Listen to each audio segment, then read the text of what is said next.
live? We're live. Okay. Hello, everybody. Welcome back to Isekai Podcast. It's been a hot minute since the last one. I feel like Isekai Podcast is basically just becoming like we show up to tell you our opinions on some seasonal stuff, and then we go away for a few months, and then we come back. But yes, we are here. Essentially, yeah, beginning of the season and end of the season. Yeah. Yeah, and every time, Jojo, you're like, I'm going to do this more often, and then we never do. So I'm going to do this more often, though, guys. I promise. And then Jojo does 2 episodes of anime every day for the season, and we never see him again. Pretty much. I actually whittled it down to, 1 show per day. I got 7 shows I'm covering. But that leaves me open that if I want to cover another show for another day, once in a while, I will. Or if I want to do a podcast every so often, I can. Whoa. Yeah. YouTube doesn't like anything any more than 2 videos for me for some reason. If I upload more than 2 videos, the other video just tanks in views. So yeah, well, that's the same for everyone. Yeah. Fuck YouTube. YouTube is a hot mess. I wanted to pick up Kakarot and maybe stream that for a bit, but... Oh my god, yeah. Jody, you're gonna pay $60 to watch Dragon Ball. Yeah, exactly. To go through the whole thing again. That's why I was like, maybe I should wait. Something. I'll probably do it for Animal Crossing. But regardless, if you are new here, you may not know the people who are speaking right now. So I will allow them to introduce themselves, starting with Ku, because I don't know. What's up, guys? I'm Ku Colin. I've watched 2 anime shows this season. I'm the dude who talks about Chinese cartoons. Because I hate anime. I probably will bug you for some Dunhua stuff during this. It's good, because I won't have much to say. I've literally watched Hanako and Somali. You picked good ones, though. Yeah, they are good ones. Yeah, I keep up with you guys' videos and comments on Twitter. I only get for the best.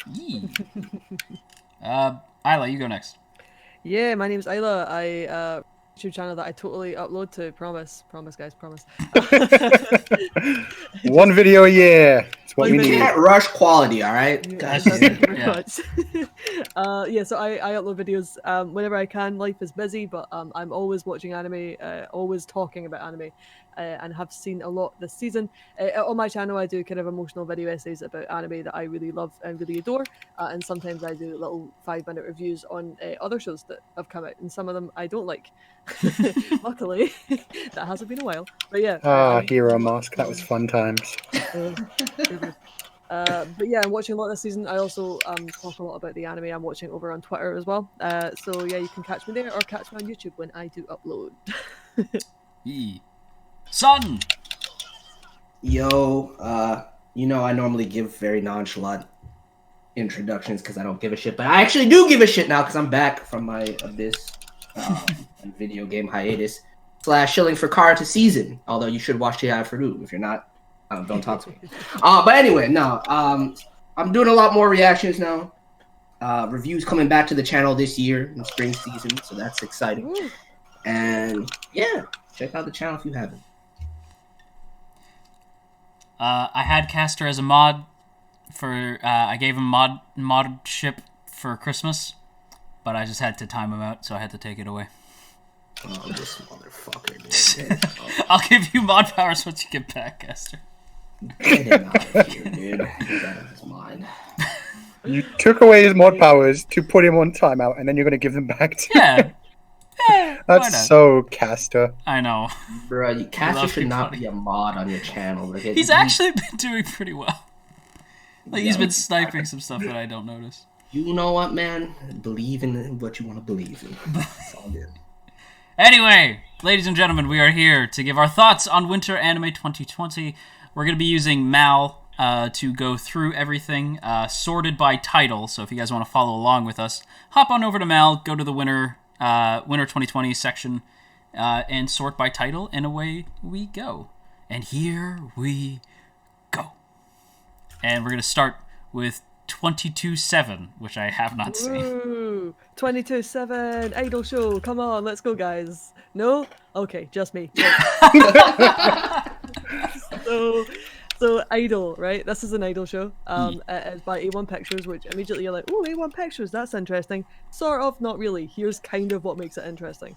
22/7 was created almost like there's an idol group, but the idol group was created almost to make this anime, and the idol group is comprised of a bunch of amateur voice actresses. So it's a lot of voices that you kind of not really heard before, especially the main actress, whose name I don't know, but her name is Miyu in the anime, and it's 8 girls, and they've all come together to form an idol group. Now, there's a slight, I don't want to say Review Starlight thing about this, but a very, very, very slightly, just not done in such a spectacular way. So in Review Starlight, if you've ever seen that anime, you've got the giraffe and stuff in the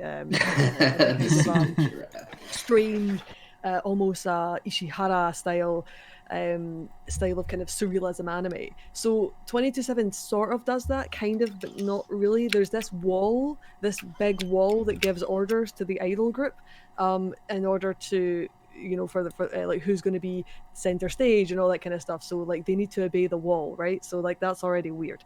Now what right?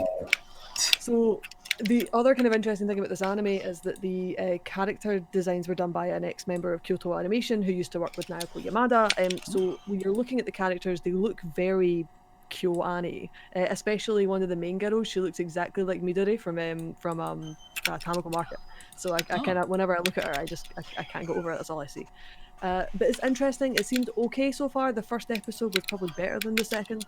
There's some nice touches of animation in there. If you like your idol anime, you might like this one.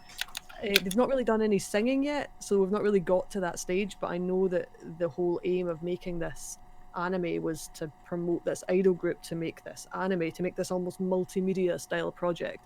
So we'll see what happens with it. It seems decent so far, so who knows? If you like your idol shows, you might like it, but there is a better idol anime this season that hopefully we'll get to. But yeah, this one, I know exactly which one you're talking about. Yeah, son. Yeah, you do know. But yeah, this one's probably more serious than the other one that we'll talk about later, maybe. But like this one's okay if you like your idol anime. You can find it on Funimation because they bought up everything this season. So they really did. What are you gonna do? Yeah, they really did. So that's 22/7. Yeah, 22/7. Billy money coming through. Yeah. Moving on. That's true. We have A3 season spring and summer. I saw the first episode of this, and I will continue to watch this. Was that? This looks like something you would like. Oh, 1000%. Like, it is super. Somebody got upset with me because I was like, "This is very clearly Fujio bait, right? Like that's what it is." And someone's like, "Well," and they're like, "I cannot believe you just called A3 Fujio bait." And I was like, "The only thing I want to see is these dudes get together. I don't care about what happens in any other aspect of the show." And from what I gather, that's most people. So most people that I know are like, I just want to see the dudes like have, like, hang out and be like adorable little idol things with each other.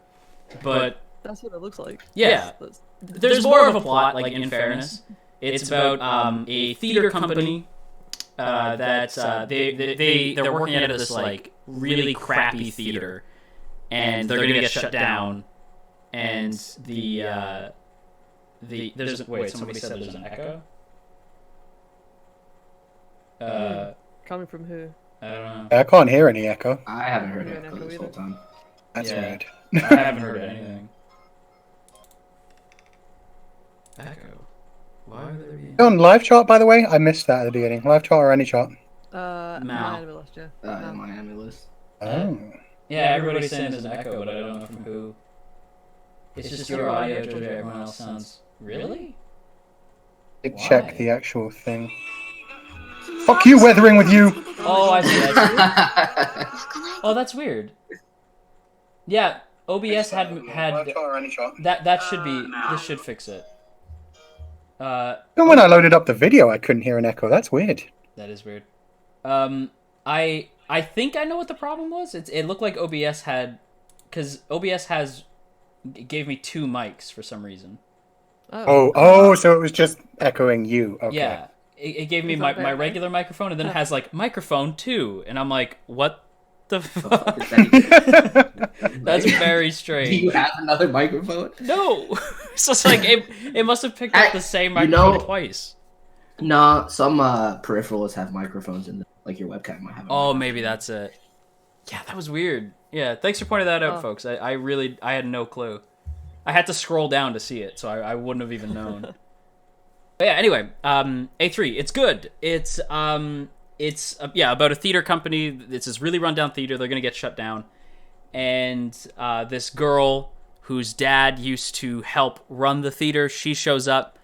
And she is. It's based off like a mobile game, and the main girl is very sort of yeah, like you could really tell that it's a mobile game. Okay, so it's not Fujo bait, it's Otome bait. Yeah, it's more Otome bait, like, in fairness, but it's all pretty dudes. And, like, for me, I don't care about the girl getting together with any of the dudes or myself. I just care about the dudes getting together with the other dudes. Like, I don't care, and from what I've seen, most people don't care about hooking up with the dudes as opposed to the dudes getting together. Do you care about the plot of restoring the theater? Do you care about the theater? Because if you don't, then look, man. Listen, it's not for me if that's not drawing you. No, it's solely like, to me, I'm like, that's a lot of pretty designs.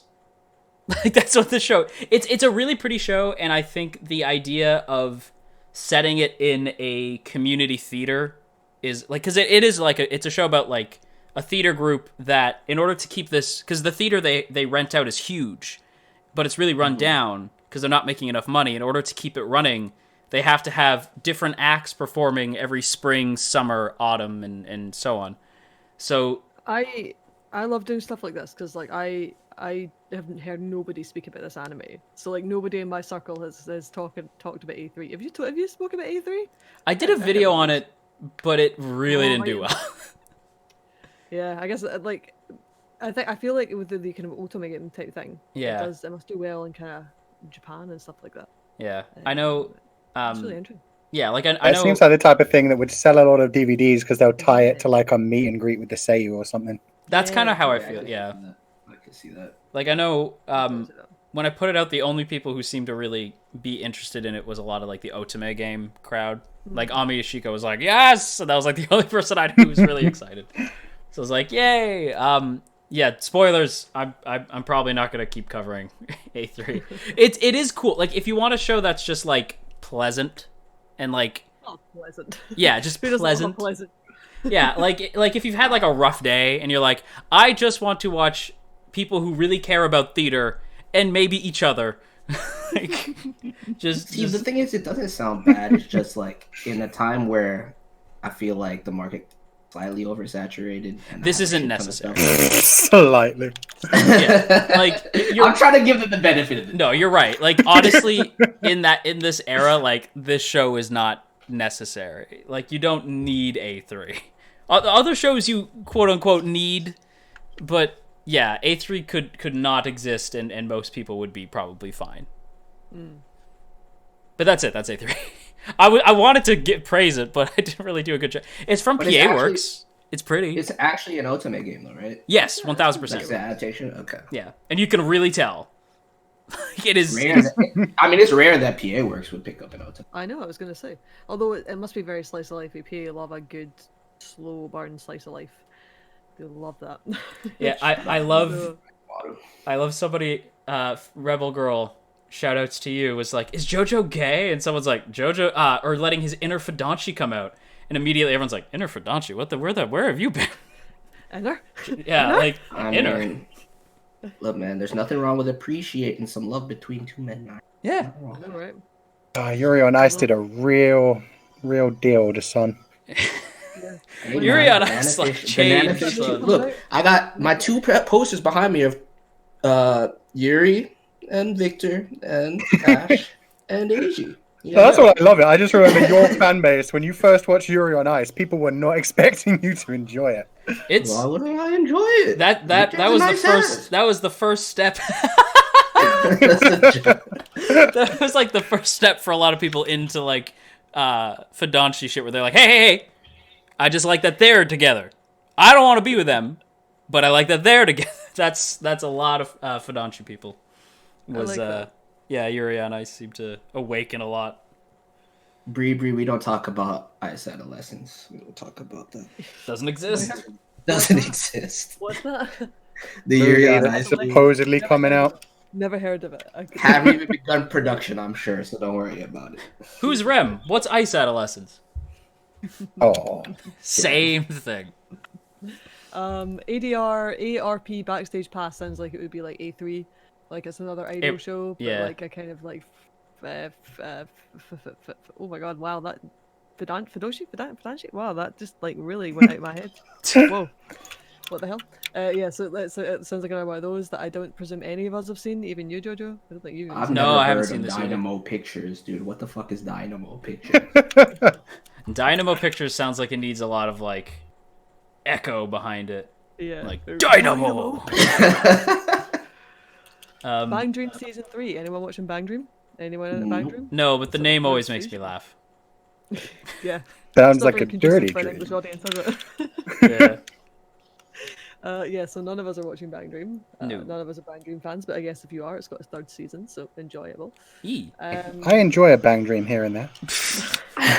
Do you know I what? don't. Just do it. Just do it. It's coming out. Just do it. It's coming Had out. to happen. I was just waiting for it. This title's in Japanese, so I'm not going to say it. Come on, you can do it. You No. can do it. Uh, Boku no. Come on. okay. Boku. Fuck. Boku no. Now I'm laughing. One syllable at a time, my dude. That's all. Okay. Boku no tonari ni ankoku hakaishin Destruction. ga imasu. Imasu. Imas. Imasu. We don't say the You you. don't say this. Yeah. Unless Masi, you're, like, masi, masi, mas. you just say this if you're being really cute. So like if you're, you know, you said Imasu. that like yeah. So imasu. Yeah, like so Yeah. you're being really adorable. Hi, Desu. Desu, like desu, like that, yeah, but like never in normal speak. But Yeah. it means like a destructive god sits next to me or something along those lines. Sounds really think- cool. I And then think you see the visual. Yeah, I don't know what to make of this one. I never saw it. I know it's out, but I decided against watching it because I was already watching too many when this was like Yeah. when this aired. So All I can say about it is that the Seiyu cast is pretty dope, but I haven't checked it out. The 6.3 doesn't really. yeah, it doesn't really inspire. No. This is why I think that it's definitely oversaturated with anime now. Like if you saw a 6.3 on Netflix, you'd be like, "Oh, sweet, it's pretty good." See a 6.3 on anime, you're like, "Oh, fuck it, it's terrible." I Yeah, don't trust Netflix ratings. I don't trust Netflix. that's true. I trust the trailer and the first episode. That's it. That's true. That's true. I refuse to trust trailers. I've been lied to too many Well, times. the trailer gets me to either watch. They put out a trailer for Into the Tall Grass, and I watched that whole movie, and I am never getting that hour back. Right? That movie's so trash. Literally every scary bit of the movie is in that trailer. Exactly. Anyway, we're not. No, anime. Focus. Breakers. Anybody see Yeah, Breakers? So I really wanted to watch this because Breakers. This is part of I guess Japan's lean to doing some anime because it's the Olympics this year, right? Yeah. So we're about to the Olympics. So that's what Breakers is for. It's done by Albacro, who are a new-ish studio, run by I think some people who used to work in Trigger or something. But like, yeah. So like I don't know. It's obviously got a 6.3 rating. So who knows if it's actually good since none of us have seen it. I mean, but does it's it not airing have anywhere, subs? so- No one picked it up, right? Yeah, nobody. I thought someone might pick it up because it's geared for the Olympics. So I Yeah. thought like we might see it get picked up by Crunchyroll or something. But no, it's not been picked up. So that's sad. But yeah, that's what it's supposed to be anyway. So if you want to watch it and watch some sport, that's what that is. Yeah. For the Olympics, but none of us have seen it. So I Thought it was another hypothetically. spin-off to Handshakers. no. Okay, we had that with Wiz, and I never want to have to go through that again. I never want to have to experience being duped into watching something. You don't have to. Just don't watch anything from Gohan's unless it's K. What's the thing? You know, K's gonna cross over at some point because it's like No, they can't because they're gonna ruin K for. they will ruin K. They're gonna be like, "You're gonna like it." Like they're just gonna keep shoving. it down Eventually, our we will get you with handbreakers. throats. Yeah, it's like stop it. No, okay. Hypothetically, hypothetically, if somebody were to have stumbled across Breakers, Yes, traps are gay. That's not what I was gonna say. If somebody were to stumble across Breakers with fan subs, not saying I have, but I don't think it exists. Oh, Jojo, here goes your Crunchyroll sponsorship. yeah, I know. Yeah, when it goes Funimation, no chance. No. Actually, no, it does exist. But Oh no, it exists. I don't know And, about the quality of these. It exists, and let me tell you something.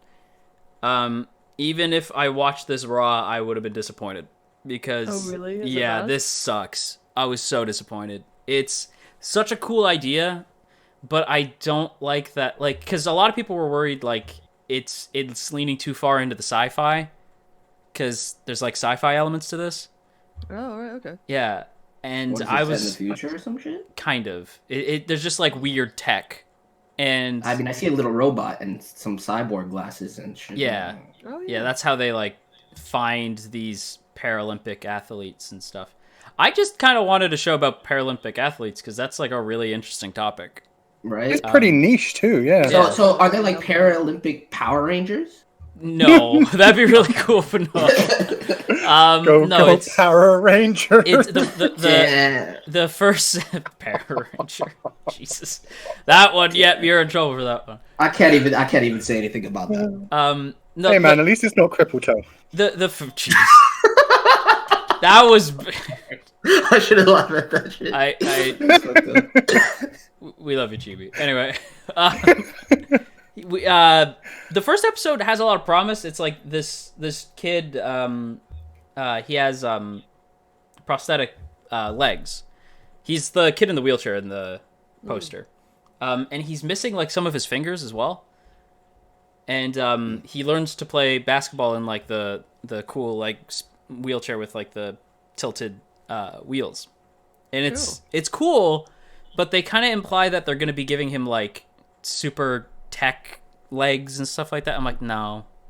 Like, just don't like, no. And the episode's, like, 7 minutes. And it's really, like, the animation's garbage. Like, it's just... Oh, it's really... it's a short? I didn't know it was a short. Yeah, it's a short. It doesn't tell you it's a short. But it's only, like, 7 minutes long. That's really disappointing. They had a proper chance to do something there. That's disappointing. Yeah, it's pretty it's a bummer. I wouldn't recommend even really checking it out. And it's fan sub, so it's not ideal.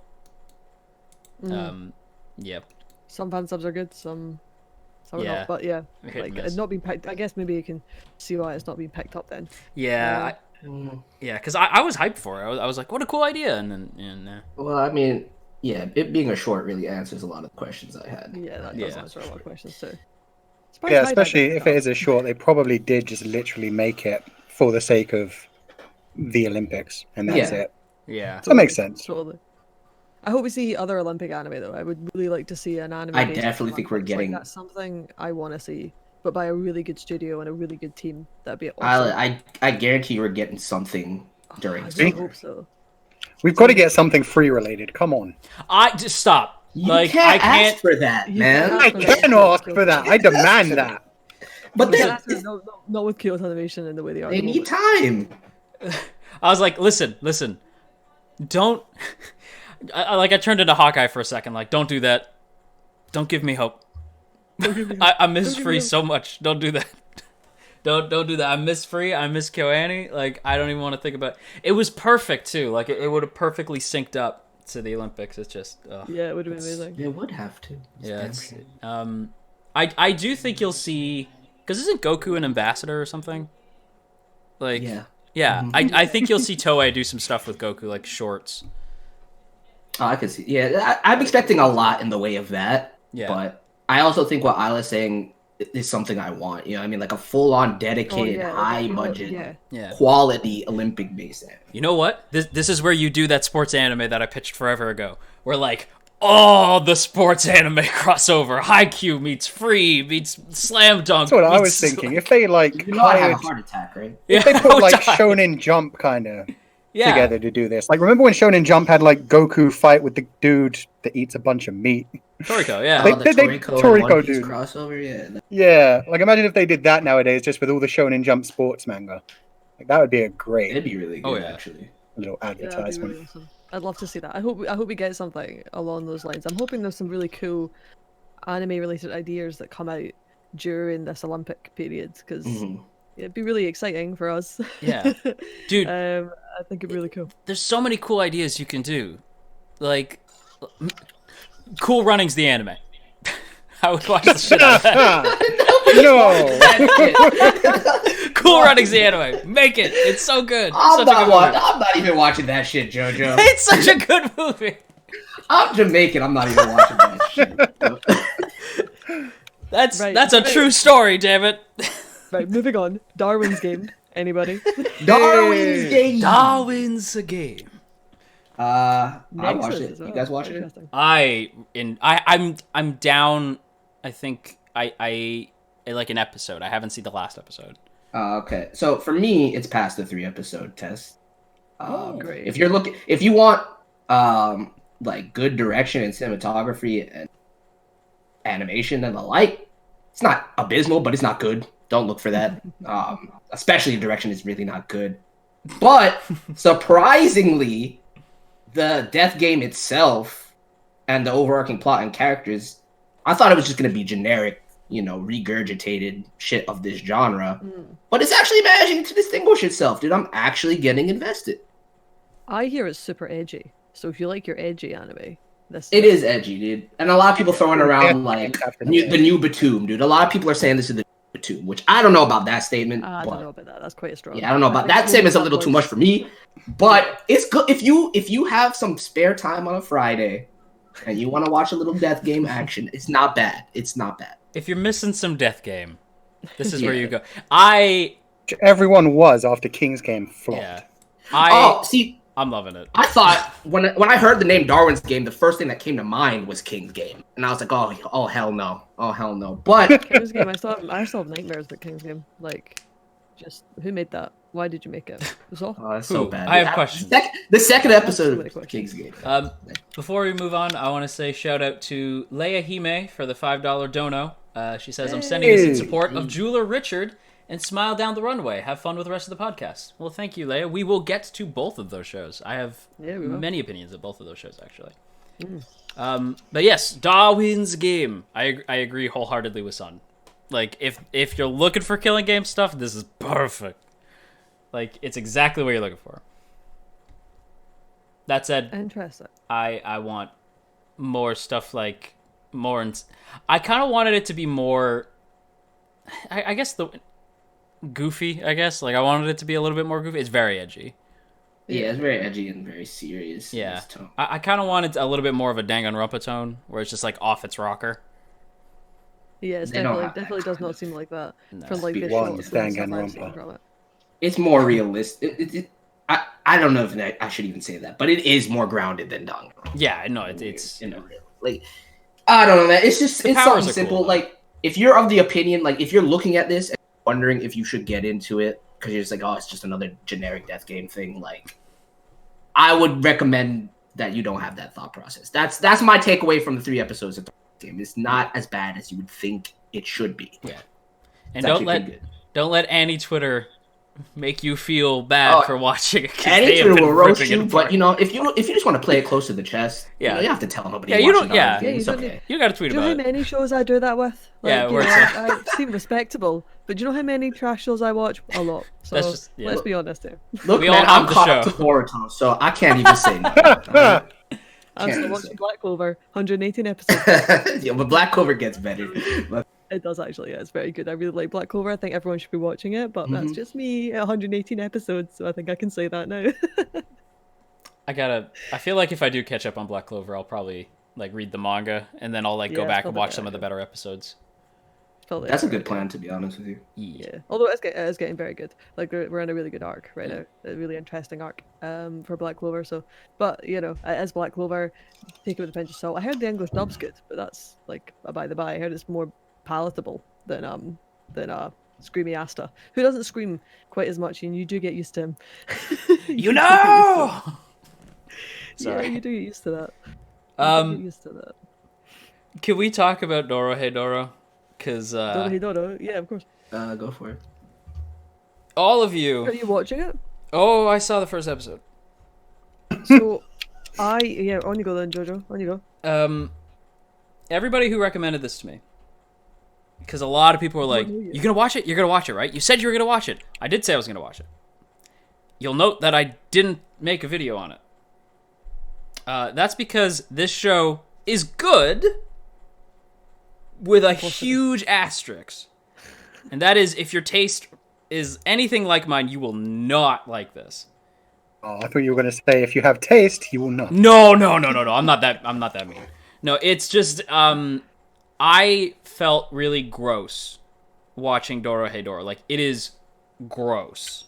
Everything from the characters to the world to the animation to the soundtrack to the even the seiyus, everything about it is gross. And I don't necessarily define how you're using the term gross. Well, gross is in maybe gross is not the word I should be using. It's more like so everything's not gritty. Gritty. It's very gritty. It's like it made me feel really uncomfortable, and I didn't like it. But I think if you're into gritty shows, especially shows with a real flippant, zany attitude towards the characters involved and how it reacts to things, then you'll probably really like it. So is it because I have read the first 2 chapters of Dorohedoro, but I haven't seen this first episode. But is it the world for you that really evokes this? Because I haven't seen the animation, right? So that's what I'm curious. It's pretty much it's the world. CG jarring? It's not the worst CG I've ever it's perfectly fine. It's not amazing and it's not terrible. It's just kind of there. There's some shots where the characters turn and there's one shot that actually I will say there's one shot in here that actually did make me feel queasy, because it's this scene where they're running through an alley and the camera spins it while still following the characters, but the background stays still for a second. And I was like, oh, I can really feel it. I was like, oh no. I think Dorohedoro will find an audience who really loves it. However, I think a lot of people were recommending this to me, oh, you're gonna love it. You're gonna love it. I feel like it, just as a bit of a soapbox moment, I can't tell if people are recommending me shows because they actually think I will like it, or if they're recommending me shows because they really want to tell me about this show that they really like. It's the second one. Yeah, that's what I think. Yeah, I think Dorohedoro is it's so far from what you like. Yeah. We just talked about A3 about 5 minutes ago. Exactly. Right? Yeah. You've got A3 and you've got Dorohedoro, right? So they're 2 very, very different shows. Yeah. And I know which one that you would rather watch. Oh yeah. It blew my mind. I had a bunch of tweets from random people. Some people who follow the channel, people who I knew, names I recognize, going oh, you'll like it. You'll really like it. Why? What about this was remotely what I still watched it because I was maybe there's something I'm not getting. And I agree. Nope. Yeah, I agree with Mitra in the chat who says that the only good thing about it is the backgrounds, and that's so true. But I think the weird thing about, because I've seen trailers, I haven't watched it yet because it's a Netflix barred Netflix jail, and I can't be bothered trying to find it. So that's why I haven't watched it. But it's interesting. It's a bit like Beastars, right? So when Orange took on Beastars, they took on a manga that's so detailed in its drawing and so interesting in its artwork, and they made it into this 3D CG. So they really created a proper adaptation of something, really honing into what that word adaptation really means. Mm-hmm. And Dorohedoro is kind of the same way. It's such a viscerally graphic manga, and they've taken that and they've created this really awesomely looking gritty world. All of that art looks amazing, but then it's all CG everywhere else in a lot of places. I think the main character, I think he's CG. Yeah. And so it's just an interesting art choice to do that. So you can either go the Beastars route and make an adaptation that feels true but also what an adaptation is supposed to be, or you can go this Dorohedoro route, which was a bit kind of clunky in its own way. I will watch the first episode when I get around to it, maybe when it comes on Netflix. But it's interesting because I'm not a big horror fan, but I know that it's something that a lot of people are hyping up, and it must be a manga people really, really love. So yeah. But yeah, it looks jarring to me from the way it's background art, from that really, because the background art is so detailed. You see shots of it and you're like, wow, there's a lot of work's gone into that. Yeah. And then you see the characters, and I don't think it kind of gels well. It's the story too. everything about it is really like it just made me feel queasy. Like I just didn't. It's in fairness, like I could tell the whole time like this is really not for me. So I tried like putting myself in like what if I liked shows like this? And I'm like, yeah, it's good. Like I can see people like really digging it, but it's everything about it is very. There's a lot of jank that you have to put up with if you want to enjoy it. And that said, I do think there's something here, just not like something I personally like. It's not a series that I'm personally interested in continuing. I mean, ultimately, the problem is is rooted in why Isla hasn't watched it, right? Like, as much as the manga is highly vaunted and acclaimed, like nobody's really gonna watch this like that to the extent that it would be viewed if it was on a different service. Yeah. Well, this is just back to the whole Netflix thing about them just still not understanding the anime climate. Like, can we just take to just a very slight caveat to that? To that point, is that Netflix tweeted out, "Yeah, we're gonna bring you Beastars first thing 2020, first thing 2020." Meaning March 13th. March. You know, welcome to 2020, the year of fucking delays.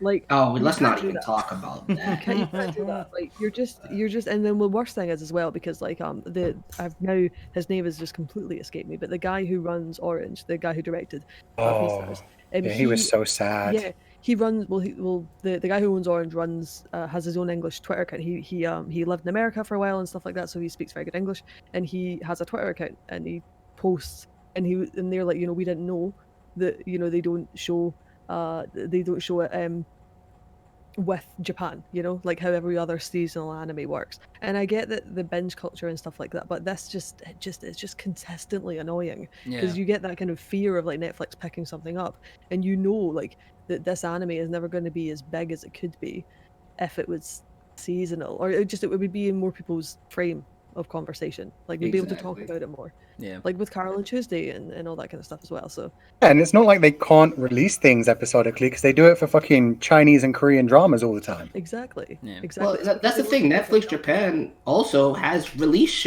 anime episodically to the Japanese. You know what I'm saying? So I don't see why I can't have that too. Yeah. It's because you need it to be. It's because they need to make a dub with it, and like you can the people who are looking for like if. Because you can do it in two ways. You can either do the way Funimation does, where they do like a simulidub, or you can release the dub later. There's people who are looking for the dub. I look for dubs sometimes, but like what I'm looking for right now is to watch the anime. So just make it available, like how Amazon do. Right. Yeah.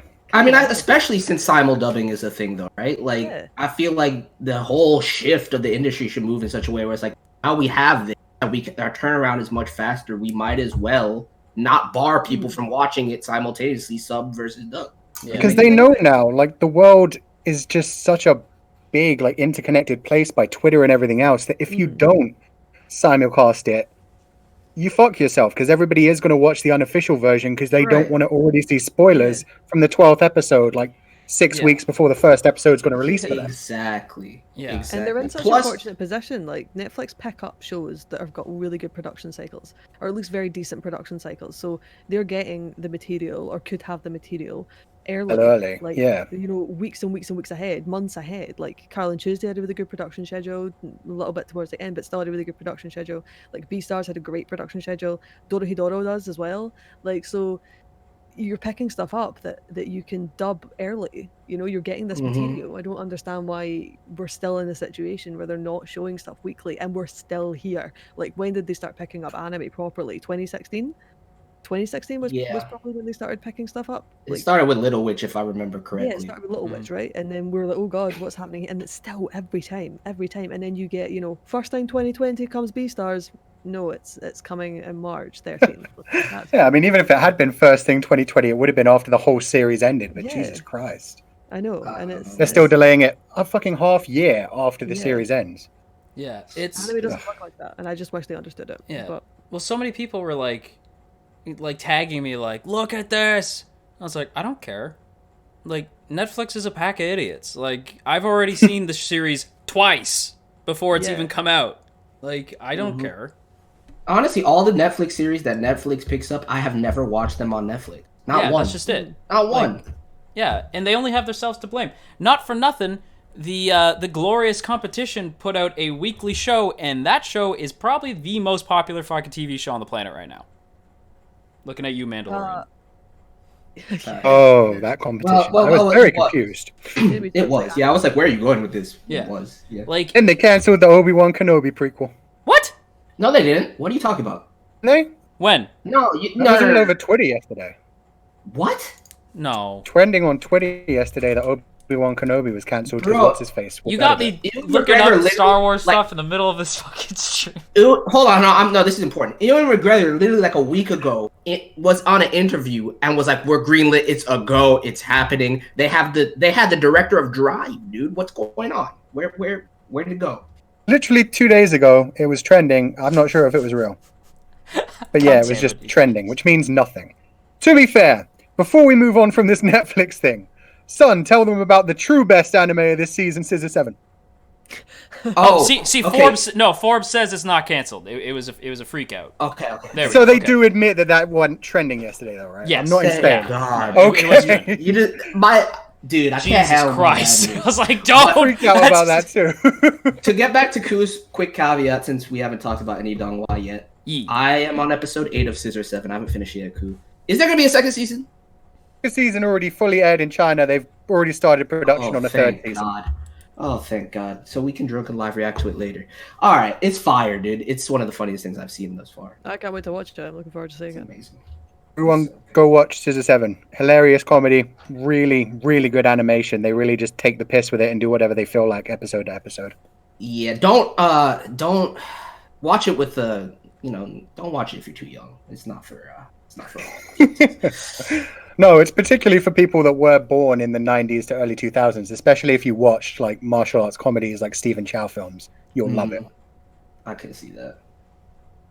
Yeah, we can go back to other things. It's just, that was a good Can we talk segue to, about hey, anime Donghua. Can we talk Yeah, about anime of the season? We absolutely could talk about anime of the season. Yeah, let's talk about anime of the season that probably isn't changing. Probably going to be anime of the season. Probably not changing. Not for me, anyway. Isekai! Love Usoken. It's so good. Master, dude. The master at work. So wait, I didn't know about this until last week. But because like in my mind, the series itself, like the original manga, is the perfect concept and plot and world for Yuasa to work with, right? Did you guys hear how Yuasa? Yeah, that's what I was gonna say, right? Because like in my mind, I was like, yo, he just picks things that he knows he can like work with, like he wants to do something with. But no, apparently for this, Yuasa was contacted by a fan of the series, and they were like, we think that you should do this. You should make an anime of this because it would be amazing. And Yuasa went and read the series, and he was like, you know what? Science are on the project, dude. That's crazy. That's crazy. That's insane. That's a great man. That is true fucking passion right there. You love to hear it. Yuasa is such a genius, and I feel like he doesn't like people. Yuasa is such an interesting director. So Yuasa's done like I guess most recently would be like Night is Short, Walk On Girl, or most recently would be Ride Your Wave, which isn't out in America yet, so I don't know if anyone's seen that one. But like his directorial style is so different from every project to project and what he chooses to work on, and he did ping pong and everything as well. So like he's a director that you either really love or him. But the great thing about Isekai is that it's such a love letter to the thing that we all love, animation. It's such a love letter to loving anime, and that's what I love about it. And the characters are great, and that OP is just the best OP this season. OP of the season. Love Easy Breezy. Best anime OP of the season. Yeah. But yeah, even the fucking video for it is hilarious. Yes. The video's brilliant. Yeah, everything about it.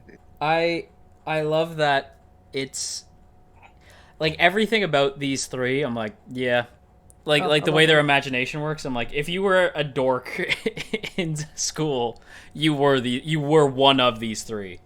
Like just the way that they interact with each other, the way their imagination works, and like going into the like I don't want to spoil too much of it if people haven't seen it. No, it's not a spoiler. It's in the just like poster. how the series is. Yeah.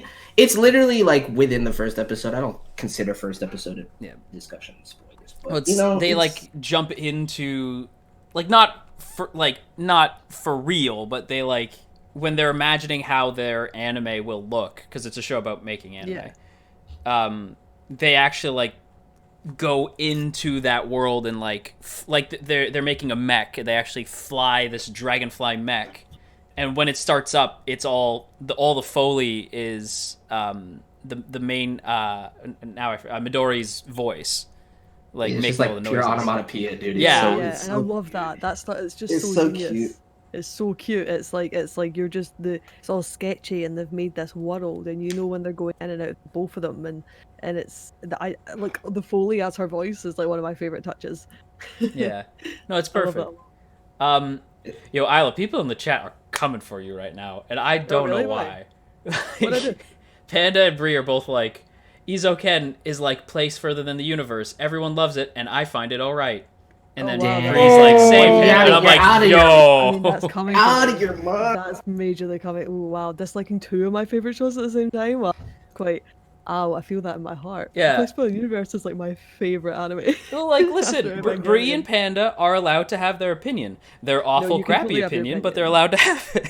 Look. I respect the way in which you guys worded. Yeah. I have to. No, I do too. respect I the do way too. you But I feel like it's a bit like I think A Place for the Universe and Yorimoy and like Izoken are two good examples of shows that like you're either gonna like it or not. I mean, A Place for the Universe is this oh, beautiful. I'm rewatching it this season as it aired 2 years ago every week, like it's airing right now.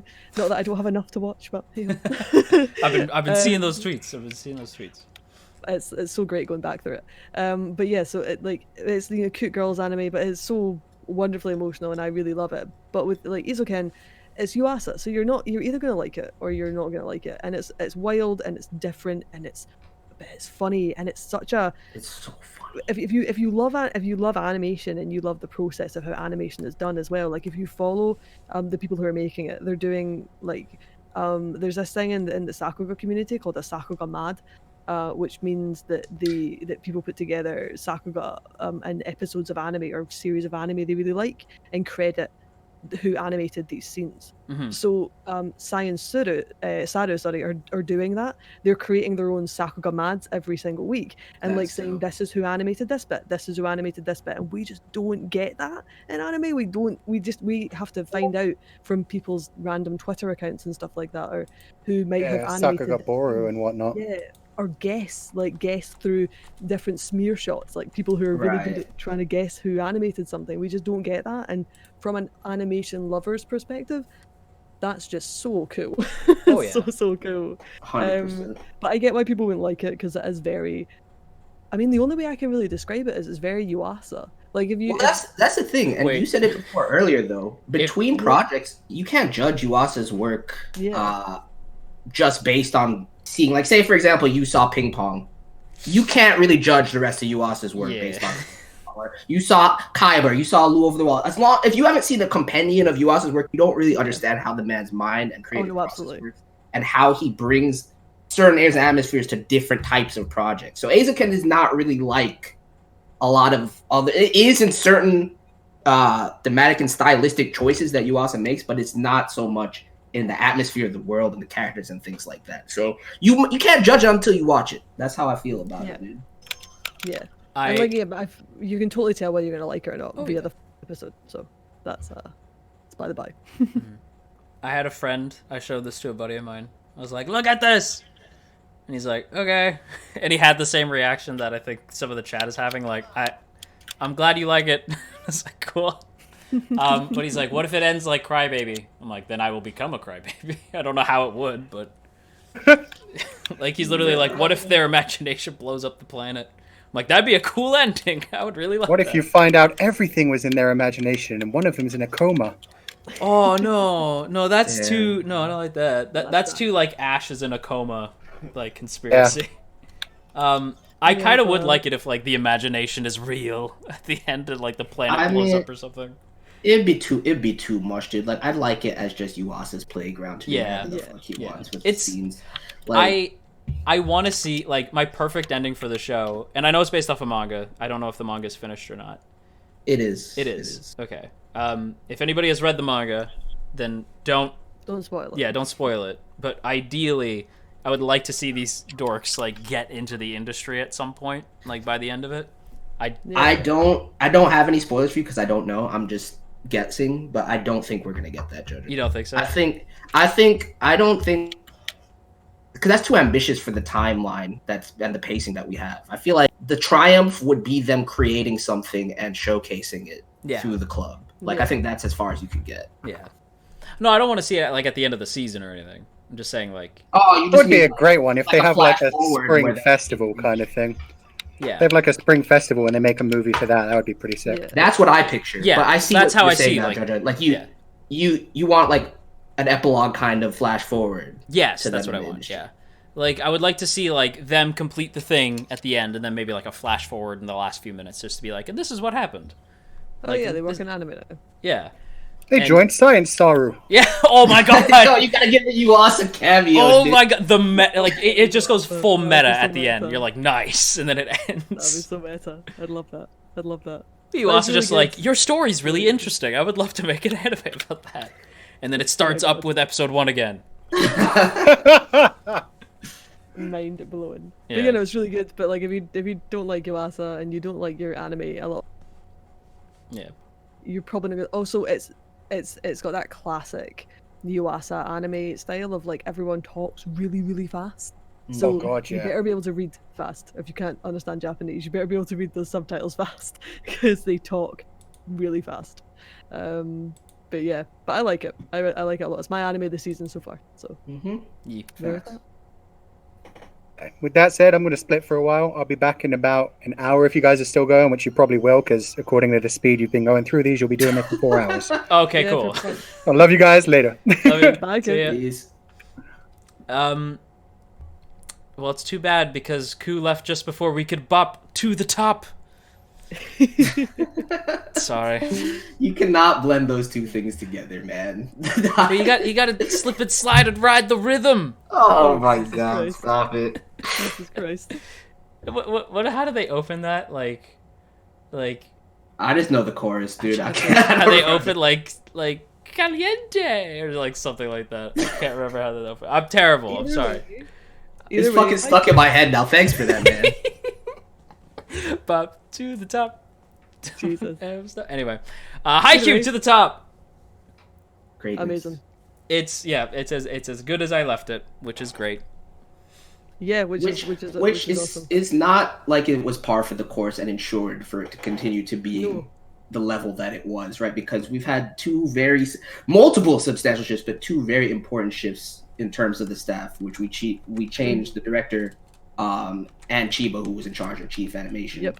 Both individuals who contributed some of the what you love about Haikyuu was in large part contributed by these 2, right? But the people we still have on the project are veterans of the project, right? And the people that stepped up to fill these roles, I can only imagine, especially the new chief animation director, which I believe his name is like Yusuke Kobayashi or something like that, who's untested in this area. You have to have faith if you're at Production IG that these individuals know the project so well and their contributions to the project are such that they can fill these shoes. And so far, I feel it, dude. I really do. So far, they have done a great job, which to be honest, this is my most apprehensive anime of the season because I love Haikyuu. Like season 3 is probably one of my most individual favorite seasons of anime of all time. Like I just think season 3 is probably for me perfect. Like it is. There's nothing wrong with season 3. I love it. That last episode just blows my mind every single time. So with this one, I was really worried because they changed the team over and like what was it going to be like, and obviously the animation looks a little bit different. San, you were saying that you had just done a rewatch, hadn't you, and going into season 4. So I literally watched. I was mid Shiro Torizawa game in season 3 when the first episode for this season dropped. Yeah. So that transition was kind of weird because so it's still the same character designer, right? But he changed his designs in order to assist the new team with animating the work. And so you can tell immediately, like when you look at the character designs and their faces, like the hairstyles, the line work, and the eyes, you can tell you can see the shift in the style, right? Yeah. But if that's what's necessary, because it's not bad, it still looks beautiful. It's just different. And if that's what's necessary to allow this team to reach its potential, then so be it, dude. No, like honestly, it still looks fantastic. Like it still looks great. Like this recent episode. I don't want to go into like spoilers and stuff, but there's these points in this recent episode where you can see the frustration in Hirata's face, and the way that's animated, like he doesn't need to say anything, and you can just see it. You can just see how he's feeling, and I think that's awesome. And both of the episodes have been well directed. The new OP, I really like the new OP a lot. Because who doesn't like burning syndrome? But anyway, burnout syndrome, burnout syndromes. There we go. Thank you. But yeah, so far I really like it. It's not disappointed me at all, and it's just really good to have it back because it is my favorite sports anime. Facts. It's not. We all agree on this. No. Joe's gonna say free. That's not fair though. That isn't fair. But like the objective JoJo. Well, JoJo doesn't. I think. I don't believe in objectivity, but sports anime, Haikyuu is the better sports anime. Okay. Free is the better slice of life. Yeah. Okay. There we go. Until we get to Dive to the Future, in which case then that's the best sports anime. Anyway, continue. I also think it's such a great it's not just a great sports anime, but it just draws you in. Like, and if you're invested in Haikyuu, then you're gonna love watching more of it. A bit like how if you're invested in Hiroaka or whatever. Like, if you've been watching something for 4 seasons, you're gonna want to watch the 4th season of this, right? But it is really good so far. They've not dropped the metaphorical volleyball, but they've done a really good job, and I'm interested to see where this arc's going. From what Annie Twitter are saying, like they're adapting, like one of the most beloved parts of the manga. So we'll see. We will see. Excited. Yeah. Yeah, me too. Massively. I was worried, honestly. Like obviously I was worried for the same reasons, like the fact that there was like new people in terms of like a lot of folks leaving, directors different. But then again, like he also directed Suki's big episode, so like he was the episode director on that one, which I mean, I was like, okay, so on some level I can trust you. Oh, she's a she. Oh, she. Yeah, sorry, she's a she. Yeah, my mistake. Yeah. Yo, somebody likes you, son. Hey, yo, Neil, look, you're not wrong, but you're not right either. Okay, not wrong, but you're not right. But honestly, I was worried most about the story, because at first I was like, I don't like the idea of Hinata and Kageyama like splitting. Sure, yeah, I get that. I was worried about that, but I was like, oh nope. Like once the season started, I was like, nope. This is good. Never mind. Excuse me.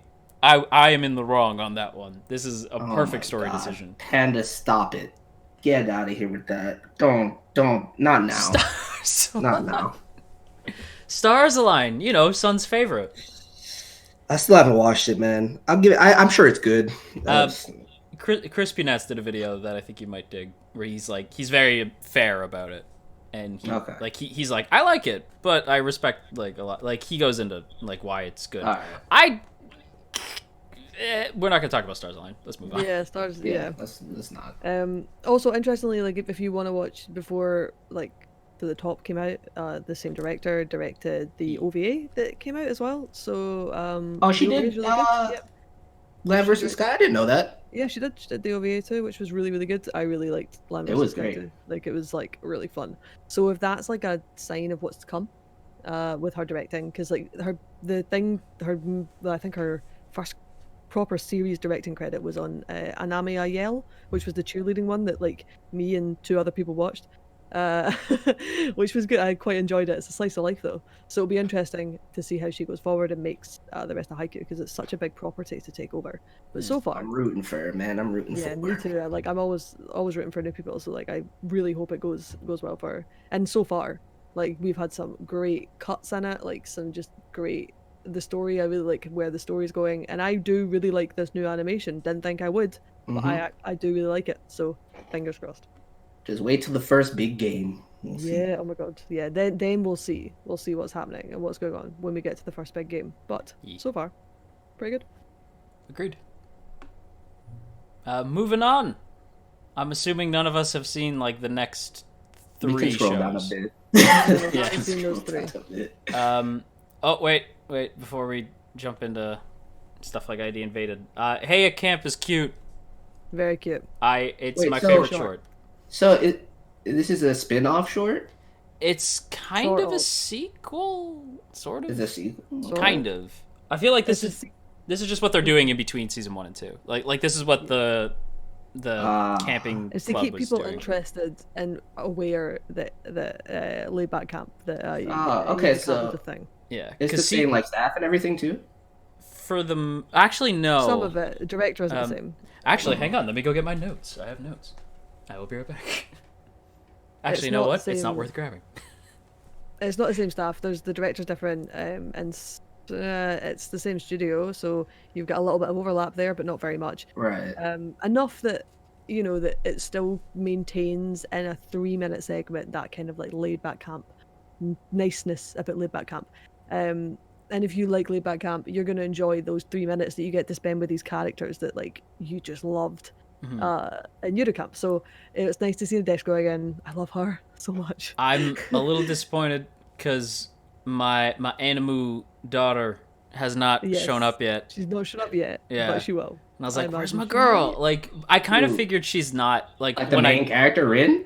Rin. Yeah, Yeah, she's Rin's not not in in this. it. Well, She's not in it? technically, not as Shiko is like. Yeah, they're deuter. Yeah, deuter Deuter- deuteragonists or whatever the word is. Yeah, it's this one's about Nadeshiko and like the other two whose names are escaping me for some reason, and I feel bad because I like the other two as well. I guess you're right then. So it really is just to like give people a little something until they drop Yeah, it. and Yeah. I think that's actually quite smart because anime can disappear for a long time and people forget about it, or don't forget about it, but they almost forget why they really liked it, and so it's interesting that they've decided to do these little 3-minute shorts, and they're cute and they're comfy and they will tide me over until I can be back in that world for Yeah. 25 minutes. And y'all better prepare for more Eurocamp because oh my god, C Station went like all in on Eurocamp. They're like, it's getting a movie and a second season and a spin-off. I was like, Jesus, slow down. I don't Like- think they were expecting it to be as big as it became. It was Like, such a They're big crowning hit. achievement. This is the only thing they've made. Yeah. Guys, at the end of the Like- month, at the end of this month, I'm going camping in the winter because of Eurocamp. I like that show made me Legitimately. miss camping so much. Like when I saw, I was Well, like, I I'll send want you to go some camping. pictures. I'll send you some pictures because I'm going winter camping, and me and my friend were like, we want to go camping, and then our other friends are like, oh, we'll go in the summer, and me and her are like, no, it needs to be the winter. It has to be either. Yeah, it has to be autumn or We have winter. to- I want to go it autumn, needs but I want to go be now. solo camping. I want to go solo camping like Rin. Like that's what I want to do. Oh wow. Yeah, I want to go like hardcore camping, like me and my e-reader, and to just enjoy nature with my e-reader. So not enjoy nature, but I love that. no, I love Hayek. Hayek Camp is the Reese's Pieces mini of the anime world, Oh hell yeah. where like the regular show is a solid Reese peanut butter cup, and it's delicious and it's great, but sometimes you don't want the Reese's peanut butter cup. Sometimes you just want the minis, and that's Hayek Camp. Good analogy. I'm really proud of that one actually. Yeah, it was easy for me to understand. Moving on. But yeah, moving on to the Richard one. Uh, That people seem to really like. This I was. Can I say? Very thankful because this show was flying really under the radar, and then Mother's Basement pointed out that it was really good. So I was like, "Oh my god, Jeff, thank you. That's really nice." Because this show's really good, and I'm glad. Like one of the bigger Andy-tubers was just like, "Watch this show," and I was like, "Good, yes, I agree. It is super good. Not quite getting the attention I think it deserves. It's really. It reminds me of. This is well. It's hard to put my words together for this one. It's kind of what I wanted that Sherlock show that we got to actually Oh. be. Kabuki show. or Yeah, something. I would have rather it be like this because this is similar to Sherlock while still being very anime. Like, But didn't you tell me that Watson was a not? Isn't that the same show? yeah, where Mrs. Hudson's like a drag queen. Oh, that's what. But isn't Watson like some sort of like weird anime tropey type character that I don't? No. That was Moriarty was like a Shota kid or whatever. That's what it was. Yeah. That's I was trash. like, I was like, no. Okay. This is there's this guy named Segi. His name literally means like champion of justice or some shit like that. Like the way it's written, I don't remember exactly what it is, but they all call him Champion Justice all the time. And he's a really sweet, well-meaning dude. Stumbles across this British dude named Richard, who is a diamond expert. And he actually saves him from getting beat up by some drunks.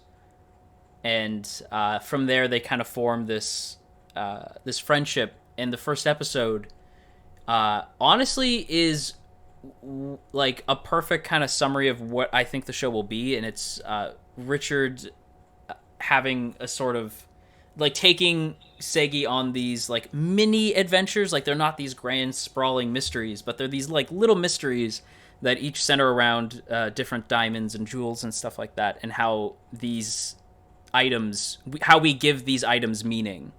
Like why this ring in episode 1 is important to several characters and how that ring means different things depending on who the character is. And yeah, it's really sweet. Obviously there's a little bit of a Fujo thing going on where like you kind of want to see Sagi get together with Richard, but it's not like it's not the main focus. I will say though that they ride on the train a lot together and they're like awfully close, and they go on breakfast dates. Because I see. Yeah, it's really it's a bit like how we can talk about the Yuri that comes up in a lot of anime later in some certain things. Yes, So, I think I know exactly what you're talking about. Yeah. It's kind of like that where it's not explicitly said, and the Sherlock themes go pretty deep too. Like Richard is very distant. He's kind of cold. He's a little bit calculated, but he still has like that heart to him, and Segi's able to kind of pull it out of him, make him a little bit more human. We even get like a Mary, like Watson's Mary in this as well. Segi meets this girl. Like it's very Sherlock, but it's what I would like to see more of, where it's inspired by Sherlock, but it's its own thing. That's really cool. It's really That's good. Cool. I'll definitely look to pick it up maybe at some point, but too much. Also, but, that score is I've fucking false. I don't know. I know. I was gonna say like this is quite a low score. There's no reason to trust Mal scores. Okay. Yeah. Chihaya for season 3 should be a 10 out of 10. So that was some fuckery though. That wasn't like Chihaya's fault, from what I gather. That was like people like review bombing it or something. Yeah, 1,500 people. That's probably the same dude. Ridiculous. Some of y'all need a life. Anime fans though. Yeah, fair enough. Anyway, So, ID invaded. it's technically okay. That title should be fixed because I made the same mistake where I. Or was it? Is it Ed? Is it Ed It's invaded? id. Yeah, I said I automatically thought it was id. id invaded. Ah. Yeah, like the id and ego and superego from Freud. Oh. But it's spelled ID invaded. So you want to say I would read that as ID, but as in like identification invaded, but Oh, look at it's this in capitals. yeah. Makes me That's think what I was like. Wait, then why is it in capitals? Yeah. So somebody popped in. Oh, Scott's here. Is So, Scott? Is it invaded or ID? It's id. Apparently it's Ed. Apparently it's Ed. Yeah, id, ego, and superego from Freud. It's id invaded because you're invading like it makes it like it actually the title. If they like made the D lowercase, the whole show makes way more sense. Like just by changing the title, like the show would make way more sense.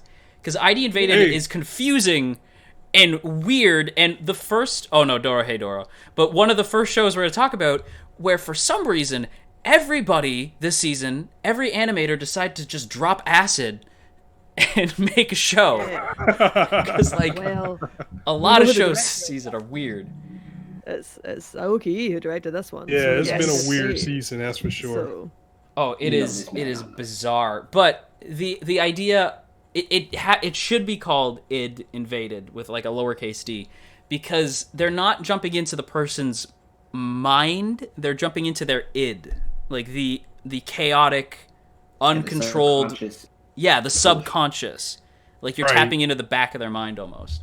And And this is something that Aoki does a lot. It's kind of like a genre mix. It's like Recreators was a mixture of so many things, and like this, yeah, it he kind of does feels like like to do that. Psycho-Pass mixed with like Inception. Yeah. Well, and people were pointing out that like the first world is inspired by like the first well that he dives into is inspired by what's his name? I can't Digimon. Yeah. Oh. Hey Digimon. Monster friends to the boys and girls. Either way, I I was feel that wondering this, but all the worlds are meant to be inspired by different anime. That Okay, seems to be the that's vibe what I that was we're getting. Yeah. So like each person, because like I thought I haven't seen it yet, but I would assume I thought that each like little mind space that he dives into would be unique, kind of like a Persona type thing. But, Kind of, yeah. Sort Like- of, but he says the same girl in every mind. He doesn't save her. She's already already so he's dead. so That's he's that's projecting also her. not a spoiler. Clearly. That's in the trailers. Well, no, Yeah, it's not that she's a projection of his. It's she appears in all of their minds.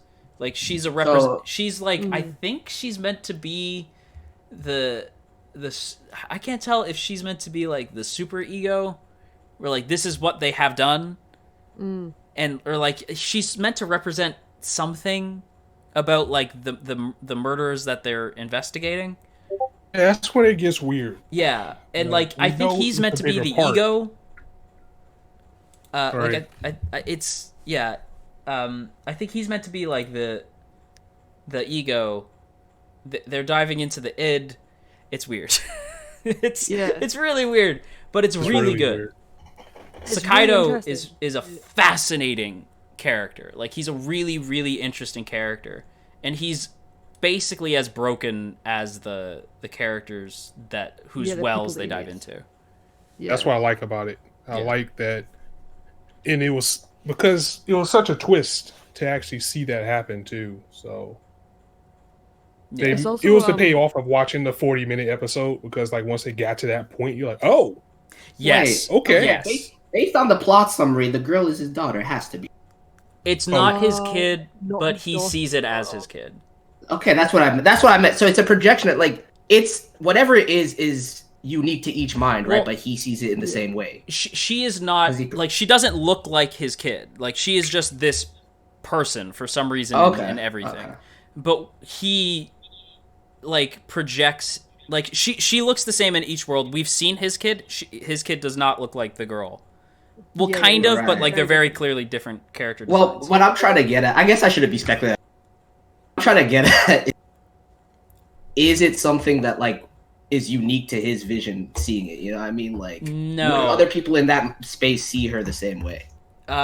They see her as a body every time that he well, she's a corpse, right? Yeah, she's a corpse. Oh. Like when they get there, like as soon as they get there, she's killed immediately. Okay. And like she's the He is Kenny the- of he this is the- world. He's the brilliant detective who must figure out Yeah, you know, exactly. who Got is the you. murderer. Got you. Yeah, like In as this soon as world. all he knows that when it's cool though, like because every time he shows up, it's the same thing of like, my name is Sakaido.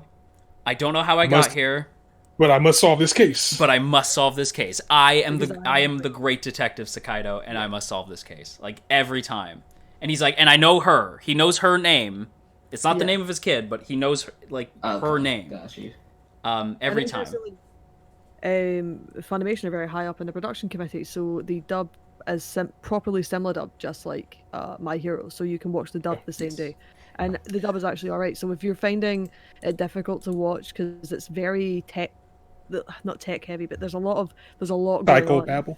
Yeah, Yeah, a there's lot of it. a lot of that. There's a lot of that going on. So if you want to watch it and you find that too jarring, then the dub's pretty good. So you could switch over to the dub, and I think I've got a better grasp of it. My Japanese is alright, but like I've got a better grasp of it from watching the dub. Yeah, So- but Yeah. I need Suda. I need Suda. That's So just I it. I was like, if you watch, like, listen, dub fans, you know I respect you, but Kenjiro Suda, like you Hey, can't. I had to watch it dubbed to understand it. At least the Yeah. first.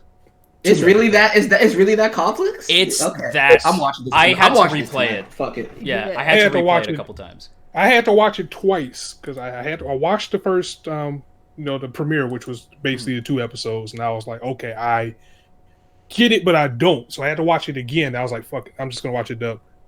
Yeah. Also, The dub's alright. I mean, it's not my favorite, but it's alright. It's alright. But the anime is good. It is a good anime. it's great. I really like it. I think Sakaido might be one of my favorite leads of the season, like not counting Hinata, because like he's Hinata. Right. But yeah, no, it's really interesting. But the one thing that this is a me problem. This is very much a me thing, and it's not even really a problem. It's just like a quirk of the show that kind of makes me laugh. And every time they're like Meitante Sakaido, right? Like, great detective Sakaido. I'm always like, Meitante Conan! Every time. That's a Without fail. thing. Because that's what it feels like. It feels like he's just dropped in and Yeah, and I'm like, I got keep... another case to solve. Well, like, look, every time he says Meitante, I'm like, if he says Conan, like, I just want one time them to be watching TV and Detective Conan is playing. That's all I want. That's One brilliant. simple request.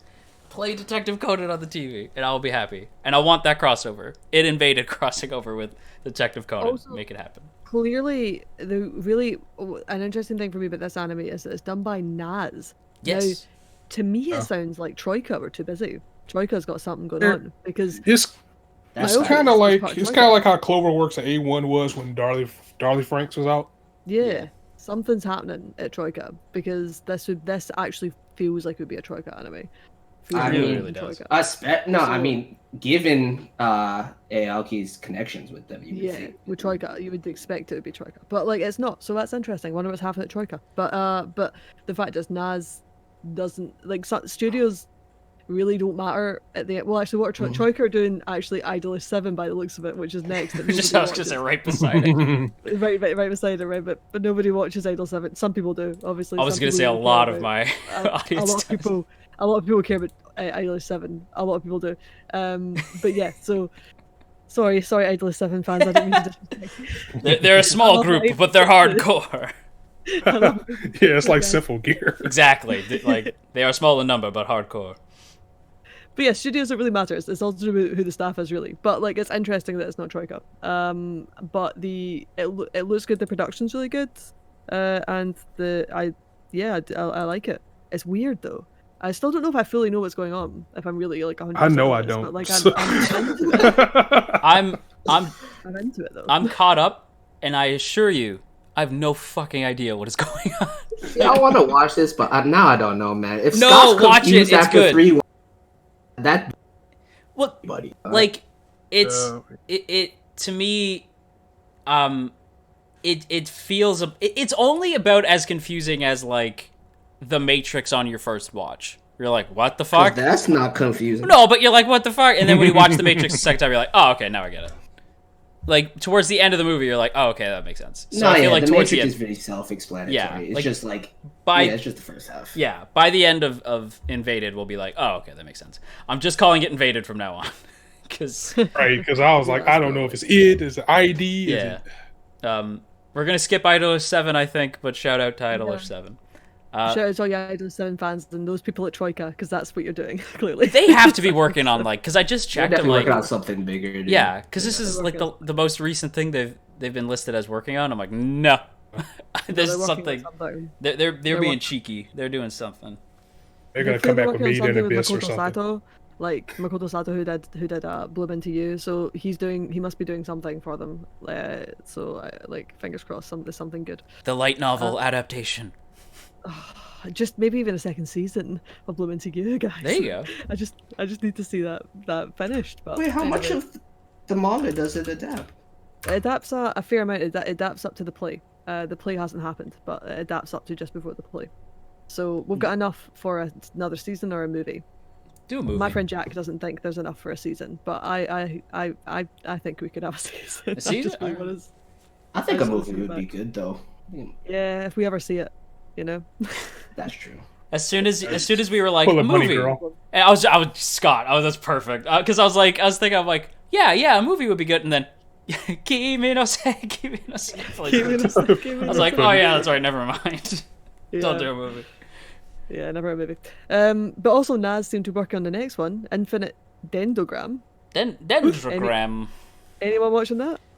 I know No, that but I Jeff hear shouted this one out, but I yeah, haven't seen it. it's one of 2 MMO shows this season, both of which seem to be pretty good. I haven't seen Dendrograms, but people are like, it's the slightly less good version of Bofuri, and Bofuri is really if you good. have to choose one, you gotta pick Bofuri. I don't. Yeah, yeah. This Dendrogram seems seems fine. Yeah, it seems all right. Yeah, That seems okay. It's a pass for me, dude. It's not. There's nothing about it that I'm like, oh my god. Yeah, there's nothing that makes me go, I really want to watch that. But, you know. Something to throw on when you got this time to watch it. yeah. Which Yeah. we don't these days. Exactly. God. I was We like, got time like, to where? shit. If you point to it, I will have like if you point to time, I will snatch it away, and I will have some. But you know what's good for time? Short Go for anime. it. Oh, No, this shit should be a full length though. I'm sorry. Could really you should. stretch Isekai Quartet to a full length So- show? Bro, we can do it. Okay. I've decided. I don't know. I binge kind of it. like it being a short. Yeah, I've decided to binge it because I'm watching. But how is it having the Shield Hero guys in it? Look, I hate okay, it. so don't. when I watched the first episode, I wanted Shield Hero in the show because despite all our gripes with Shield Hero, we don't need to get And we into have a those lot. here.